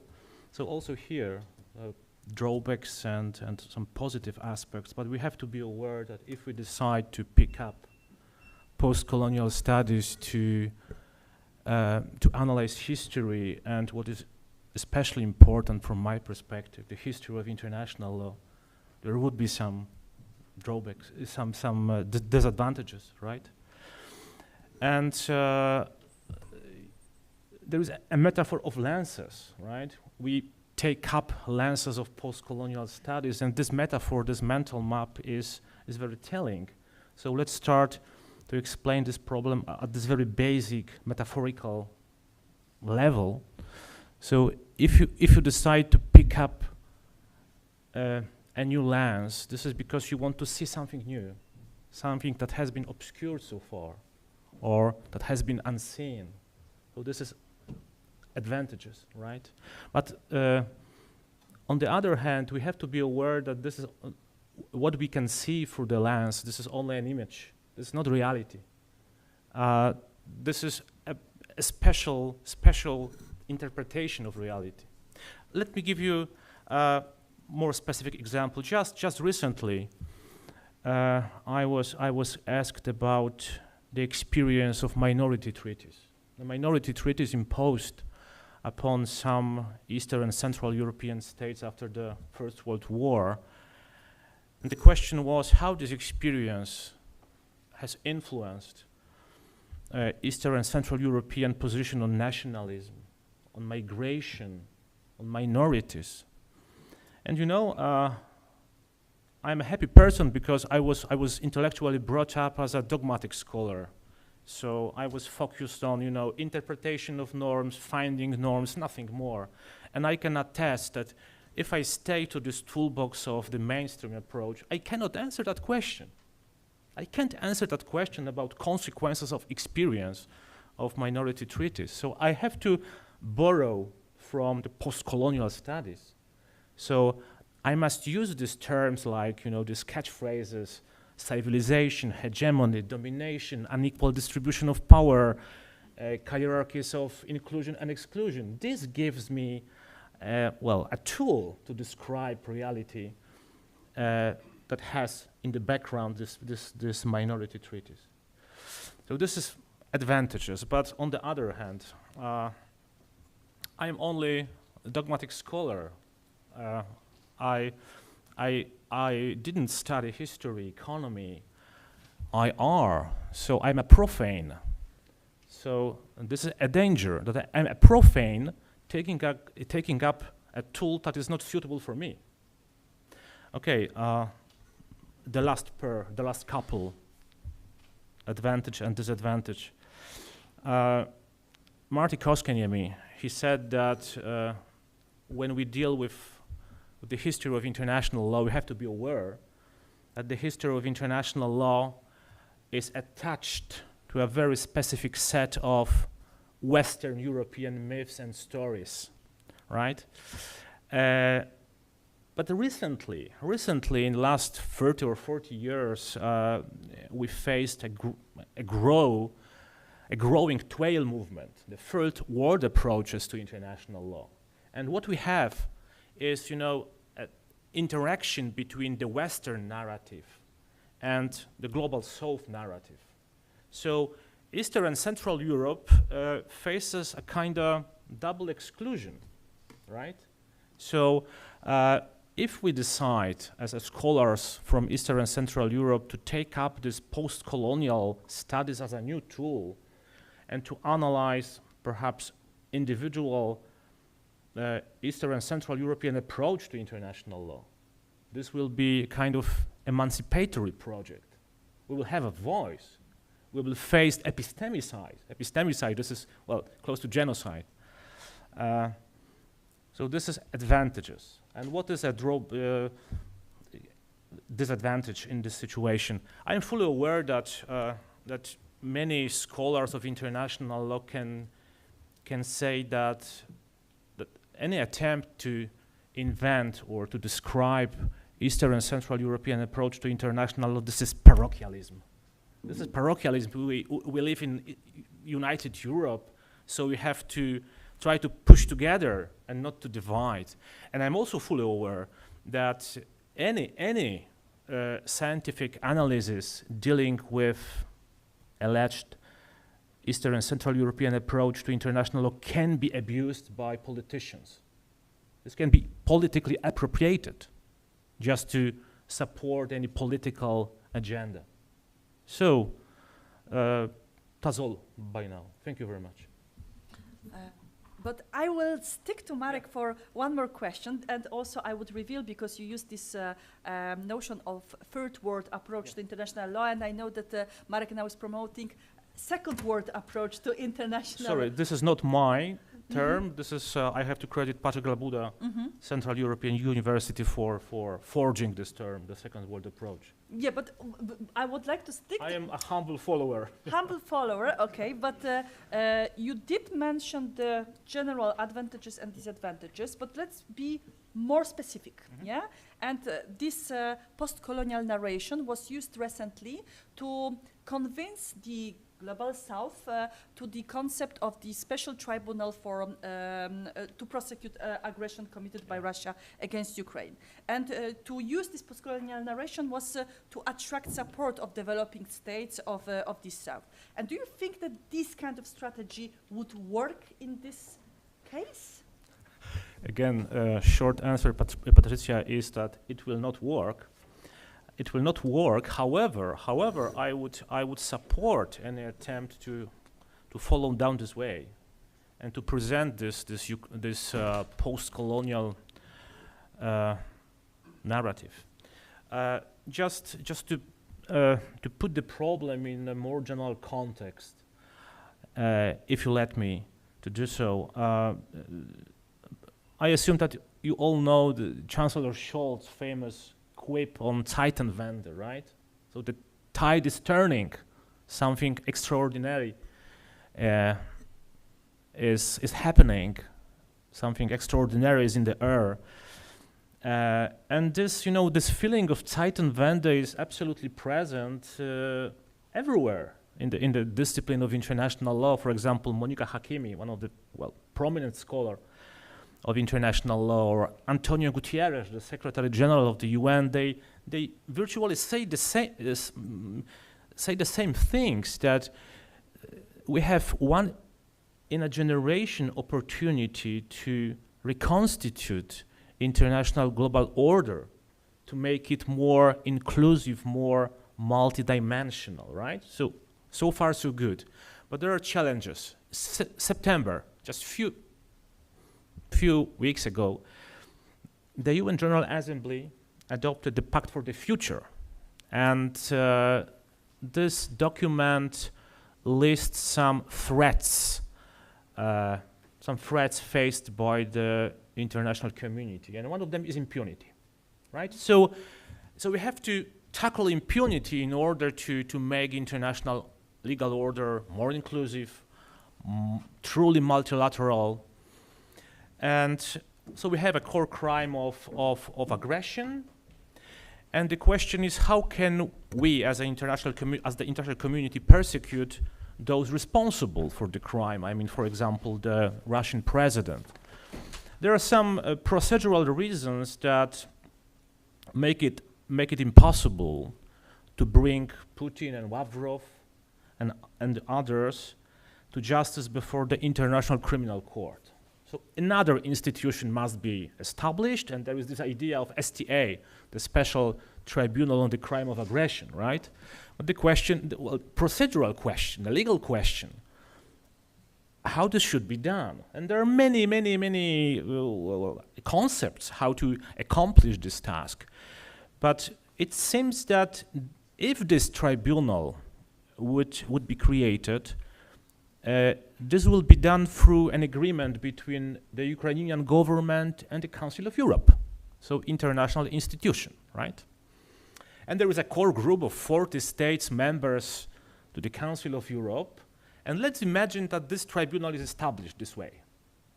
I bet that this institution would be perceived by the Global South as a neo-imperial institution, because on the one hand, we have a narrative which is really, really very common and strong, not only in Global South. I talked to people in Greece, I talked to people in Germany, and I heard that, well, Putin has balls because he was brave enough to face American imperialism. So if we have this hypothetical institution, STA, created by an agreement between Ukraine and 40 Western states, the Global South will not legitimize this institution, right? So if we want to face impunity, if Ukraine, Poland, Council of Europe wants to face impunity effectively and to support, to get legitimacy for the new institution, we have to somehow get the Global South, to get the Global South on our side. How to do that? And I can imagine that Ukraine, and as a matter of fact, Ukraine has done so since the beginning of the war. Ukraine tries to present itself as a victim of post-colonial or post-imperial practices by Russia. So this is a very, very obvious narrative and very obvious message. Look, the Global South, we are in the same position as you are. So join us, join the board. However, I kicked off my presentation answer to this question saying that I don't believe that this strategy will pan out, because there is also a kind of hypocrisy here. Because Ukraine wants to become a member of the European Union, Ukraine wants to join NATO, so Ukraine wants to join the imperial world from the perspective of the Global South. So you know, here is a possible hypocrisy in this argument. And finally, last word. You know, Albert Einstein said that we perceive the world because, well, in order to change our perception of the world, we have to change our thinking. And you know, the act of changing thinking of a whole generation requires time. We have to start here, but I don't believe that this narrative will help to get support from the Global South. Thank you. Okay, so now let's come back to Anton, because you did explain to us that USSR engaged itself in the negotiations of the Genocide Convention, however, with some tension, because they could perceive it as a potentially dangerous. But surprisingly, Soviet Union ratified this convention very early, because in 1954, when, for example, US ratified in 1988. So do you see in those works on Genocide Convention something which for USSR was attractive enough to really to ratify it and maybe to use it? Well, again, I stick very with my earlier thesis about, you know, Soviet Union being on the defensive, and then at some point they're going on the offensive, and that happened exactly after the death of Stalin. Basically, in the early 50s, Soviets are still on the defensive because there is a great campaign going on in U.S., organized by immigrant communities and supported by Lemkin to indict the Soviet Union, formally indict for genocide. The U.S. State Department for the first and last time considered it in late 1954, but then they realized that, well, that's probably not going to work, and it may come back to us as a boomerang, so we're not going to go in for it. What happened, why 1954? You would think that probably already in 1953, after the death of Stalin, after the Soviets immediately started dismantling the Gulag system, you know, the mass amnesty, it probably would be likely to happen in 1953, but only in 1954. The thing is that at the time, UN was conducting a big investigation of forced labor. So the Soviets were waiting and see how it's panned out, and basically it was going pretty much slap on the wrist for the Soviets. I mean, they were mentioned, but I mean, no consequences. And then the Soviets, apparently, I'm kind of speculating, kind of sighed to relief and said, okay, now we can sign the Genocide Convention. And then they went on offensive because United States didn't ratify, as we know, until 1988, or UK didn't even sign it, but eventually access to the convention in 1970. So again, the Soviets could evoke high moral ground and said, well, look, we ratified, they didn't. Why didn't they ratify? Well, because they engage in activities that amount to the genocide, that they're afraid of consequences. And so basically all the major conflicts between the Western and the communist blocs, or beginning from mid-50s and 1980s, there would be sort of reciprocal accusation of genocide, whether it's Biafra war in Afghanistan, or guerrilla wars in Latin America. On the other hand, I mean, if you kind of say, well, was the Soviet Union effective, using this genocide rhetoric? I would probably say no, but it's also kind of difficult to gauge, right? Whether they're effective or not. First, I mean, the Soviets didn't have really prerogative on using, accusation charges of genocide. Finally, in the case of the West, we're dealing, whatever imperfect, but democracy. I mean, talking about the Cold War period, right?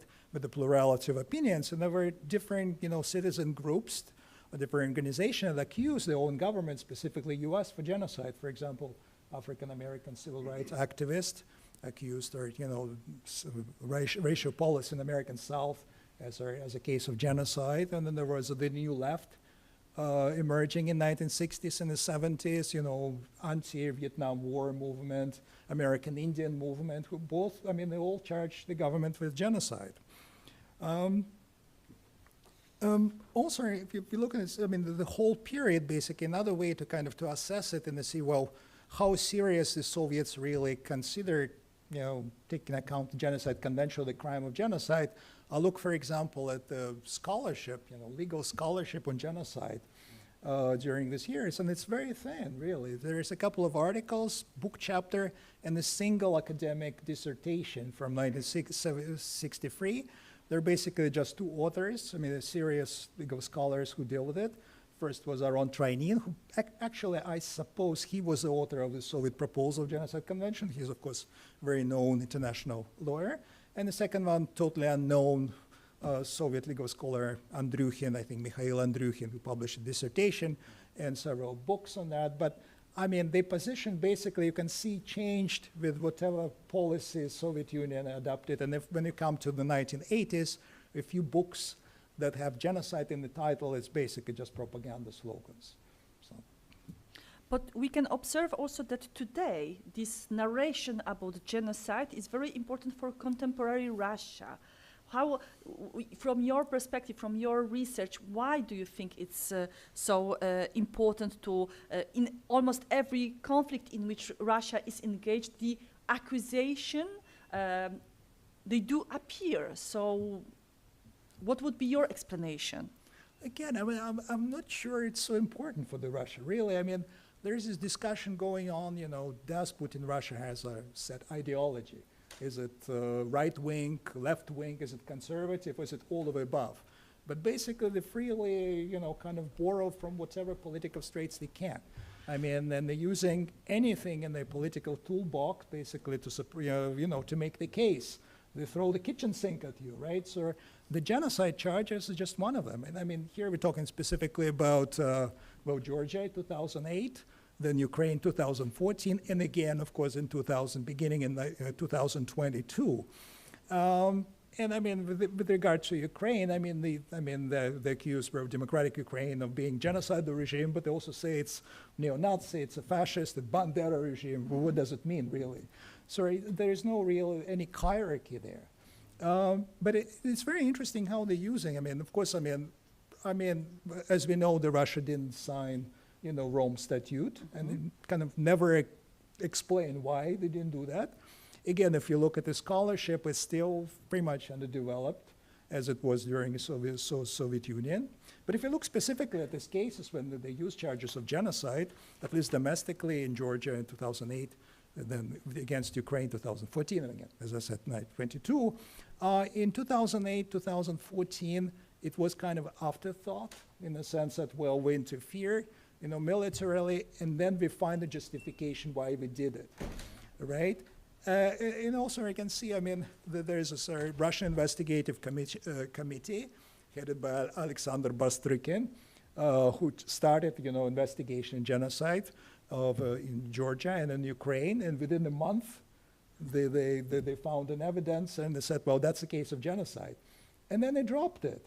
In the case of Georgia, I think the whole case rests on the killing, and that's the figures from an investigative committee of 162 citizens of Ossetia and Abkhazia. The whole genocide case rests on that. In 2009, they drop it officially because of non-cooperation of Georgia.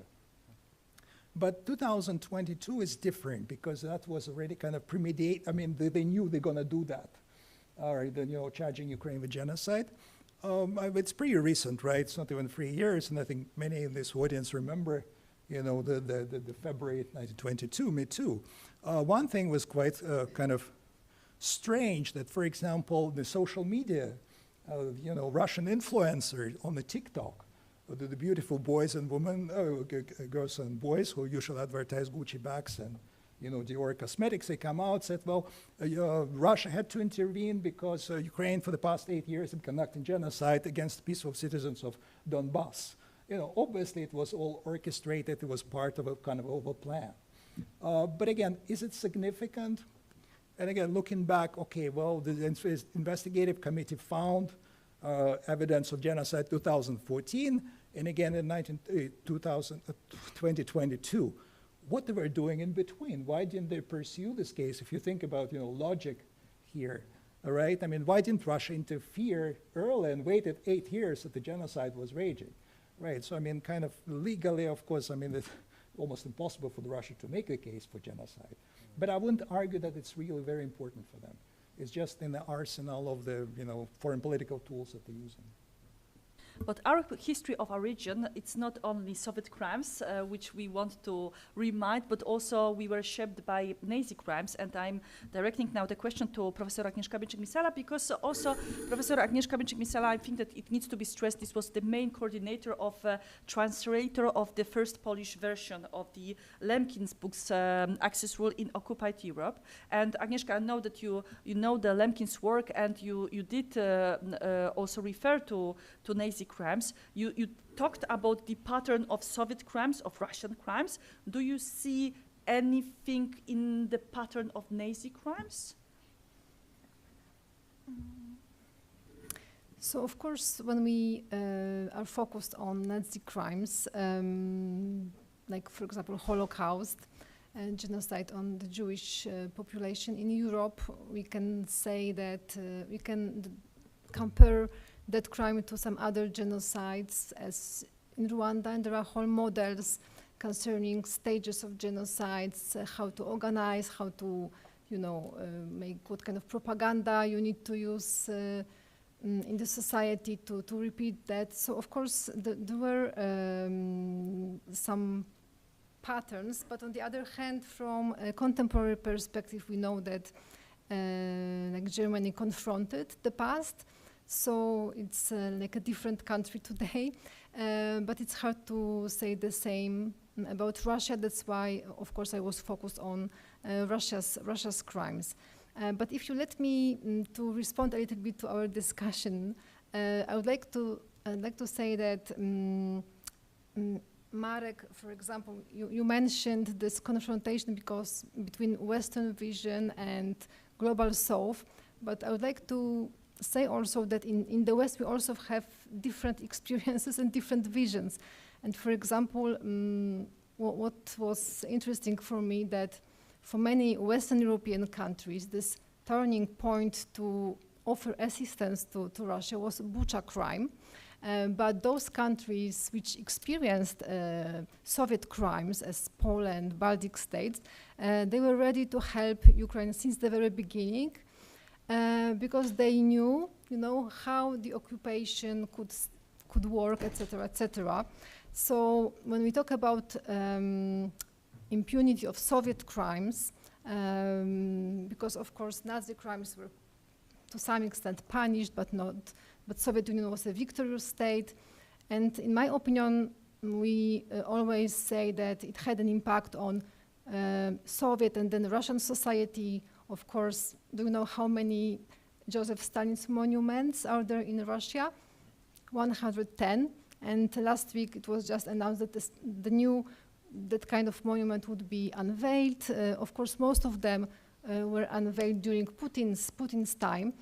So we know that, you remember that during the last prisoners exchange, Vladimir Putin especially appreciated the return of Vadim Krasikov, who committed crime in Germany against Chechen militant. So it demonstrated the loyalty of Russian state to those who commit crimes.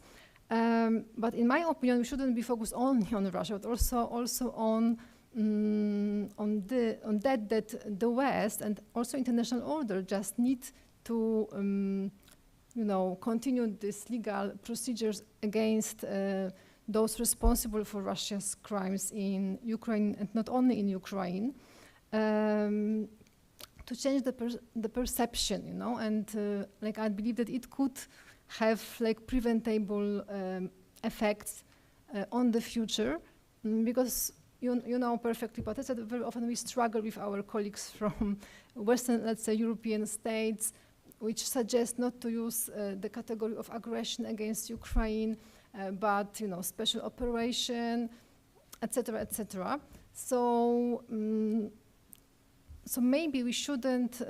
So I just would like to say that the world and the perspective of what's going on is more complicated than South versus North, or global perception versus South perception. Do I understand also well, Agnieszka, that from your perspective, when we cannot compare German contemporary policy to the policy of Nazism, because they did address the issue, they did work on this issue. However, in case of Russia, there was no real admission of to the responsibility and to find some Nuremberg for Soviets. Yeah, and that this is what the result we have today. Yes. Of course, Germany has not been involved in wars after the Second World War, so it's uncomparable cases. Mm-hmm. Aldo, I have the question to you because we've heard about the different lengths, and I know that in your research you try to make a distinction between individual-centered lengths and the crime-driven lengths, which are used by tribunals. Could you just explain to us what you mean by this? I will in a moment, but just to be clear, Germany was forced to reconcile with its past. It was a vanquished state, so was Japan, and Nuremberg was only happened because it was a vanquished state, and Nuremberg focused, as we know, against the European axis and not against, and there is that partiality throughout, all through then to the Genocide Convention, when, as we know, the structures are very much formulated politically, not necessarily principally. But this point links to your question. So in my book on historical narratives, my argument is quite simple, really. Since international criminal tribunals have epistemic power, they should have also responsibility. And I unpack in the book what I mean by responsibility and how these tribunals should write responsible histories of the conflicts over which they have jurisdiction. And one of the criteria of responsible history is acknowledging both the strengths and the weaknesses of the histories that these kind of tribunals can write. And yes, absolutely, I use framings or lenses through which courts look at reality. Marek, you also earlier used the sort of metaphor of a lens, but you said it's not reality. I would disagree. I think it is reality. None of us looks at reality, you know, without any lens. We all use various lenses. That is reality. So, international criminal tribunals write a narrative from the perspective of the criminal law. And they look at reality from the perspective of the criminal law. And this involves a number of lenses. I will mention two, which you've just mentioned. One is the individual-centered lens. Therefore, international criminal tribunals focus on individual criminal responsibility. They focus on the person, on the accused, and their actions in the conflict. They do not focus on, you know, colonial legacies or broader structural causes of facts. They focus specifically on the accused. And this has both, I think, strengths and weaknesses. In terms of, let's start with the weaknesses. Of course, it can oversimplify reality, and we know that is a very common critique of tribunals. It can flatten reality because, as we know, yes, persons are important, but we also operate in an institution and systems. On the other hand, it personalizes responsibility for actions in a way that perhaps more complex explanations of reality that leave everything sort of unsettled. It could be this, but it also could be that and that and that. Is quite unsatisfactory when you're dealing with atrocity crimes. So that is one lens, and then a second lens.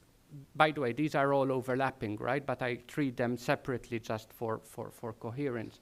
But they're all overlapping. Is a lens focusing on the crime, as I said, the crime-driven lens. It's fantastic. We were given this notebook earlier about Instytut Pileckiego. Every history has a hero, not every hero has a place in history. That's unfortunately absolutely true for international criminal tribunals. International criminal tribunals do not care about heroism. They do not care about really important events in conflict that do not have a criminal element to them. They're not interested in peace negotiations or indeed humanitarian assistance. All of that is a blind spot for these tribunals.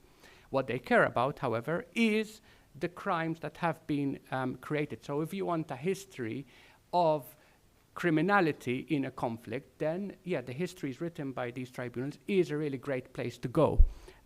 Because they not only consider this history, but they process it through an adversarial scrutiny system of argument and counter-argument, test it to a level of, you know, beyond reasonable doubt. I doubt many historians here test your evidence to a beyond reasonable doubt threshold. You know, and ultimately put out there these there are many other reasons why there are these advantages. You know, these tribunals have resources.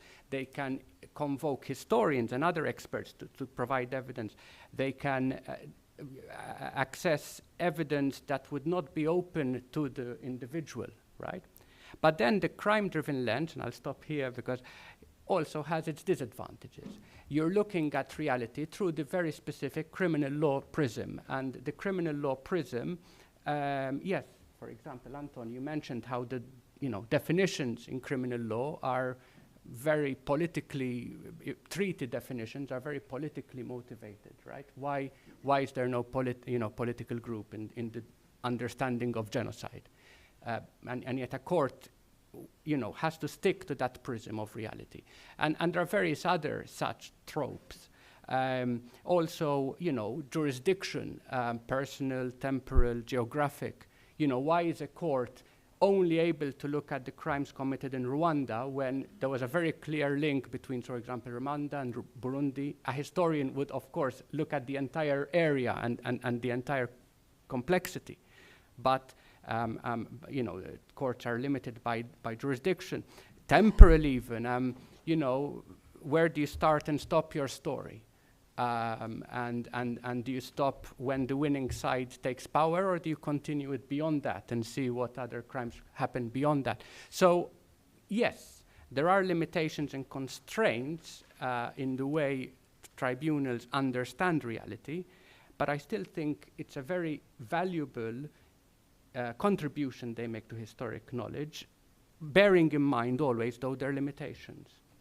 And you tried to provoke our historians that you know that you don't use this kind of method to prove everything beyond a reasonable doubt. And that's why perhaps tribunals are so well perceived that if something is proven in the court, this must be truth. So that's why we also can observe that sometimes tribunals are used to distort history. We could see this, for example, in Nuremberg trial when Soviets tried to accuse Germans with cutting massacre.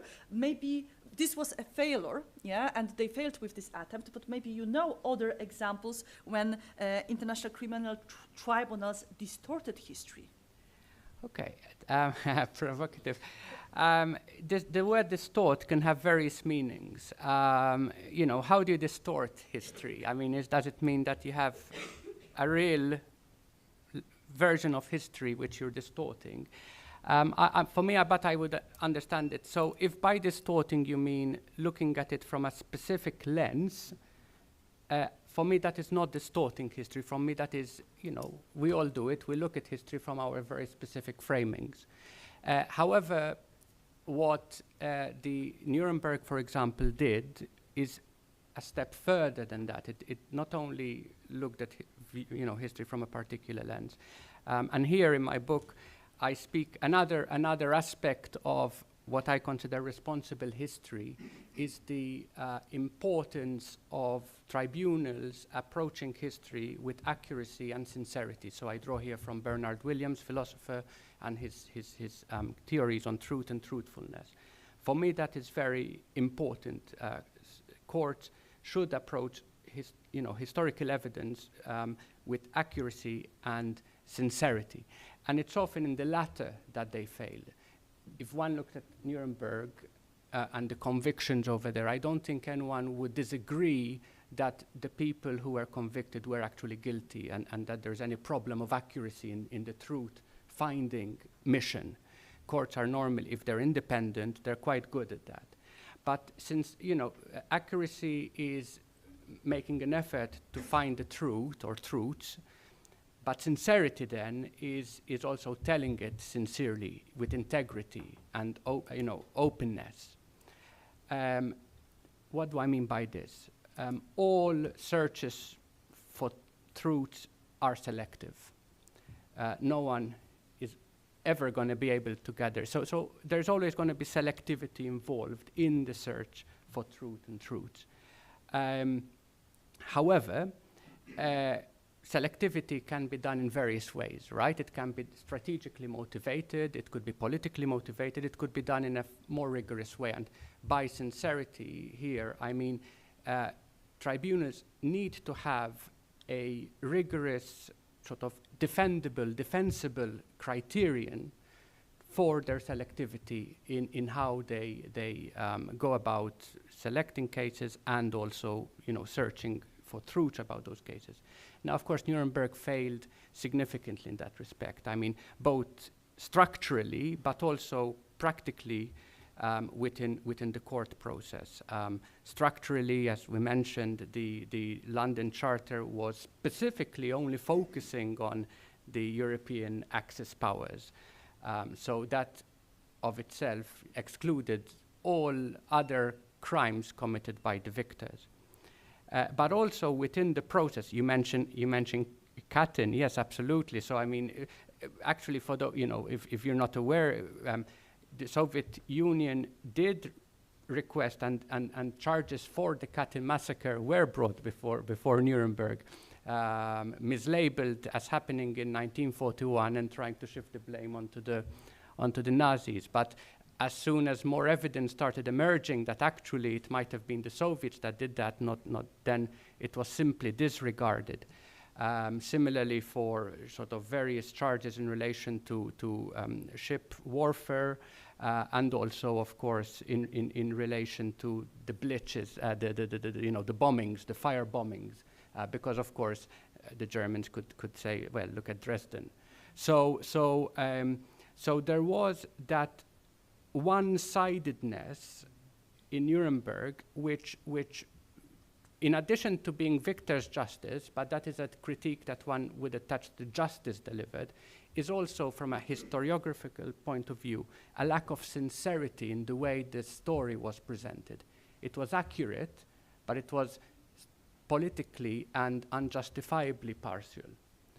And I'll finish off, one can also look, of course, to Tokyo, and the way, there are so many more examples over there, but the way, for example, the use of atomic weapons was completely excluded from that particular discussion. And of course, you had the dissent of Judge Pal, but the fact is that I think, of course I'm hypothesizing now, but I think had the Tokyo Tribunal documented in detail at that time the huge brutality and barbarity of the use of nuclear weapons in Hiroshima and Nagasaki, I think the record and our perception and our understanding of nuclear weapons today would be very different. But it did not, and that, it presented a very one-sided story of Japanese, Imperial Japan being the barbarians that started an illegal war. Had to wait till 2024 to award a Nobel Prize to an organization which is fighting for the prohibition of this nuclear weapon. Before I open the floor to the questions, I think Marek, you owe us an explanation because you used two terms, post-colonial and post-imperial approach. So what is the difference? Well, perhaps the hardest question so far. If we start referring to Hans-Georg Gadamer, he said something like the meaning of a word is produced in conversation. So there must be two entities, the speaker and the one who listens. And when we think about these phrases, post-colonial studies, post-colonialism, post-imperialism, post-imperial studies, there is a mess. There is a mess because there are different conversations between different entities in different contexts. So just let me give you two examples. I'm really happy to be here during this conference because everyone talks about post-coloniality. Historians, IR scholars, and perhaps this is the first time in my life I can experience this, unbounded courage and talking about post-coloniality. Because this term, post-colonial studies, in the context of Eastern and Central Europe, this is important. This link between post-colonial studies and Eastern and Central Europe is visible in literature, in economy, political ideology, but not in international law. And, for example, Claire Kavanagh analyzed Polish literature from the perspective of post-colonial studies, and he was ready to say that Poland is post-colonial. However, when we make a shift to the field of international law, the problem begins. Because in international law there is no first of all, colonialism was not prohibited, right? Colonialism was not prohibited, imperialism neither, and there is no definition of colonialism in international law. Colonialism is usually, there is a kind of deferral of meaning.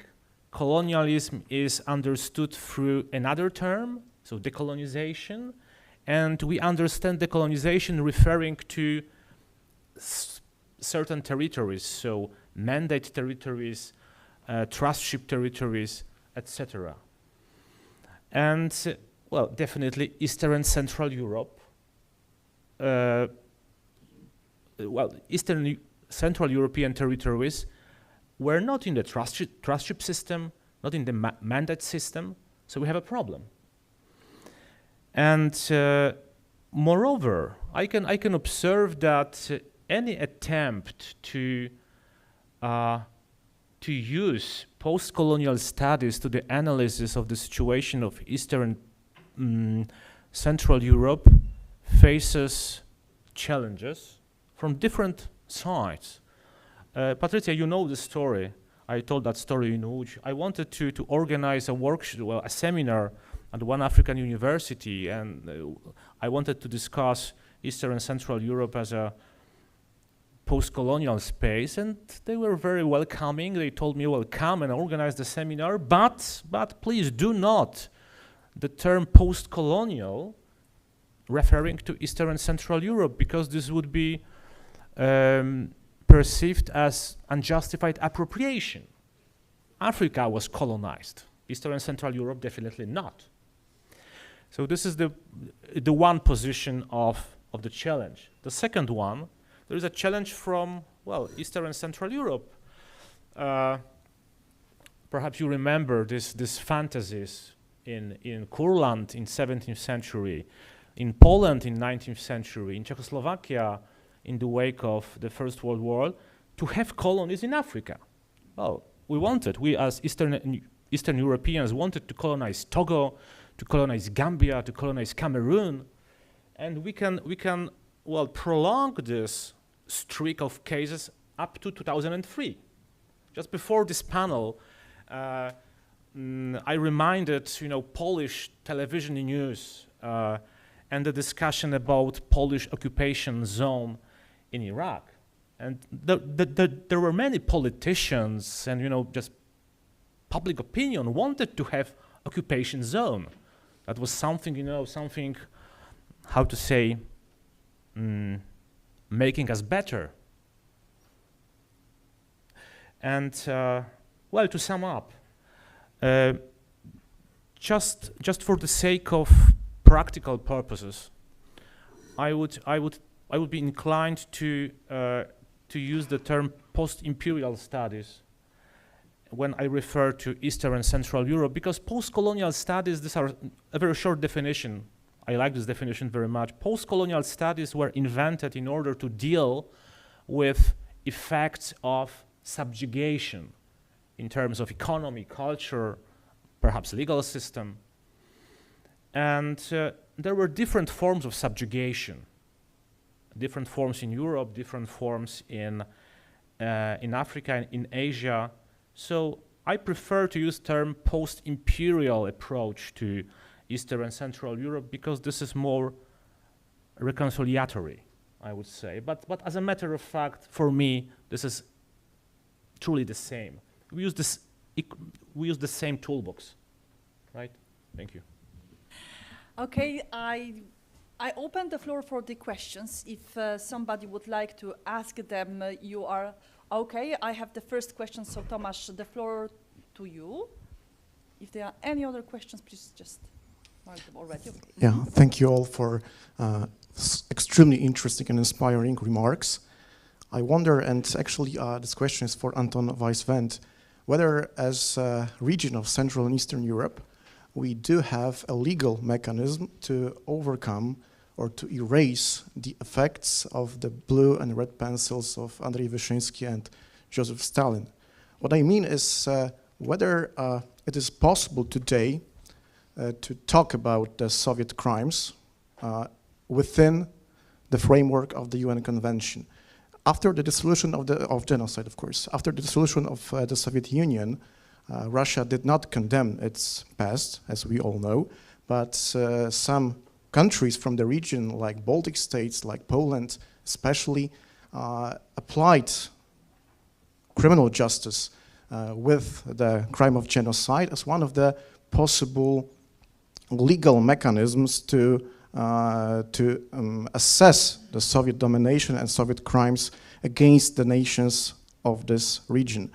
And do you perceive this kind of endeavors of domestic jurisdiction, domestic prosecution as always being to some extent politicized by the aims just to redefine this post-imperial history, or maybe they can be a significant contribution to overcome those effects of blue and red pencils. Thank you very much. Thank you. And before I give you the floor, Anton, I will take one more question from Professor Mark Kramer.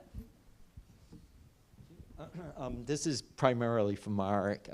Mark, I think you're quibbling about semantics with regard to post-colonial and post-imperial. I mean, if post-colonial theory is going to have any cachet, you know, that is, if it has any intellectual buy-in, it's going to have to apply beyond Africa and, say, South Asia. Because if it doesn't, then it's just a geographically determined concept. It's not going to have any wider sense. And, you know, I mean, I think actually post-colonial theory has been applied quite insightfully to the former Soviet Union, including, I should add, one of the people who actually did write quite well about it was Vyacheslav Morozov, who earlier this year was arrested as a Russian spy in a study, because he was based in University of Tartu. But actually what he wrote, nonetheless, was actually quite good, and it certainly does not make Russia look good. But also I think it should be applied to, say, Western countries as well, particularly the United States. It has been applied there. So if it's going to have any intellectual buy-in, it's not a question of semantics, I would say. It's really a question of how to apply it to particular cases. Thank you. First, I give floor to Anton, please. Great. Thank you for a very good question. I must say that I'm a historian. I'm not a lawyer, really, so I'm always looking from a historical perspective. In practical terms, I mean, for legal terms, I would think it would be rather difficult. In terms of attempts, there is several, and I also mentioned some during the Cold War, actually. Some of the approaches to look at the convention and, for example, to look at what the Soviets didn't want. Let's say political groups said, aha, that's what they were doing. But there was a sidetrack. It may be interesting for this audience, you know, oral speculations, why did the Soviets didn't want it? And they were not the only one, right? There were some lawyers who would argue that's not a mutable group, right? You change political party and you don't any longer belong to this political group.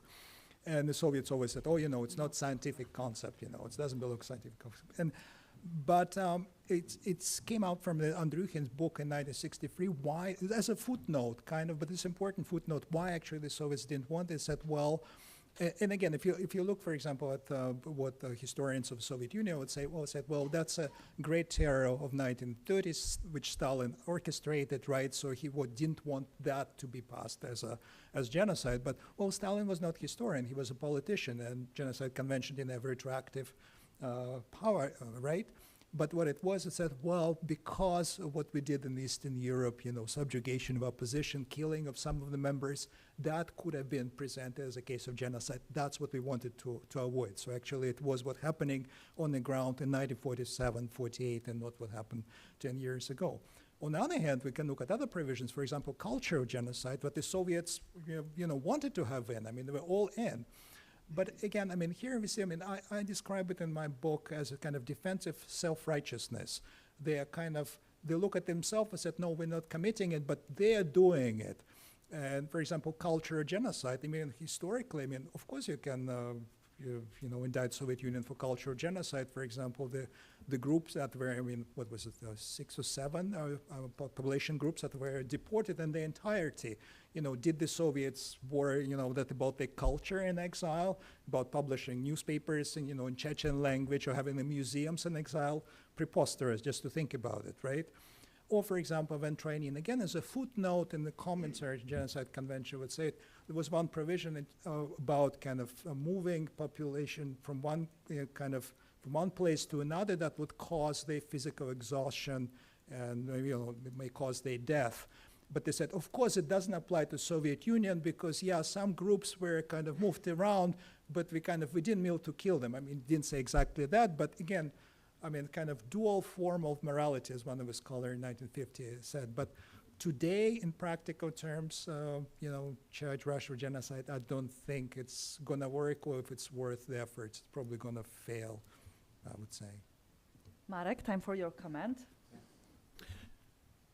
Professor, thank you very much for your comment. Well, I fully subscribe. This was also my point. I deeply believe, yes, I don't know, but I believe that the principal task of any scholarship is to face human predicament and human plight. And this is not about words. This is nominalism. This is about, well, extending our understanding of reality. And in my opinion, we as inhabitants of Eastern and Central Europe, we faced subjugation, we faced domination, and we have to make an inquiry how this affected our attitude towards different elements of reality, culture, education, technology, economy, and law. And well, this is the point for me. I'm a lawyer, and post-colonial studies are omnipresent in different parts of scholarship, economy, political ideology, but have not been present in legal scholarship. So that's the point. And a huge question, why? Why we were so reluctant as scholars of international law to refer to post-colonial studies. So, to sum up, I fully subscribe. This is not about definition of this particular toolbox.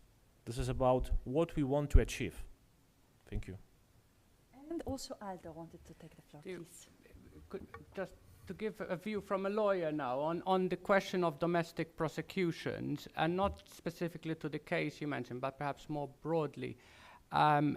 Because today, unfortunately, I arrived today, I only heard the sessions, and I heard, however, presentation on presentation of cases of impunity in history and atrocious crimes being committed and impunity. And to me, the story that tells me is that impunity is the rule rather than exception. Unfortunately, I have a bit of a cynical view on this. I think we still live in an age of impunity, with some exceptions. But to answer your question, if justice is going to happen, I think it very much has to and will happen at the domestic level, in the domestic court. It's not going to be perfect, of course. There are going to be many constraints to it. From a historical perspective, they're not, domestic courts are not going to write, detailed histories, unlike international courts. But if justice is what we're after, then the domestic level is the way to go, in my view. So I count to finish this panel with optimistic perspective, so that's why I'm coming back to Agnieszka. Agnieszka, could you just tell us, because we've talked about this Soviet legacy, the legacy of Nazi crimes and so on, do you think that our region is doomed for repetition of mass atrocities? Where are you, my optimism? So for all those specialists, let's say, who deal with comparative genocide studies, we rather think that no state is immune, and the task is to do everything to do our best to prevent future crimes. Because I have no doubt that in case of any aggression in the region, crimes could be, of course, committed. That's why in the United Nations there is big discussion about prevention, and maybe I will share you in the end with one story. I had a chance to discuss the question of prevention with one lady who were rescued from the Warsaw Ghetto during the Second World War. So there was a plan that I would moderate the panel devoted to prevention. So I called her to discuss the question of prevention, and she told me, my girl, we are not able to prevent. I'm sure next crimes would happen, but we have to do this. We have to prevent, even if we are not able to. So there was a kind of optimism. So, just for you, Patricia.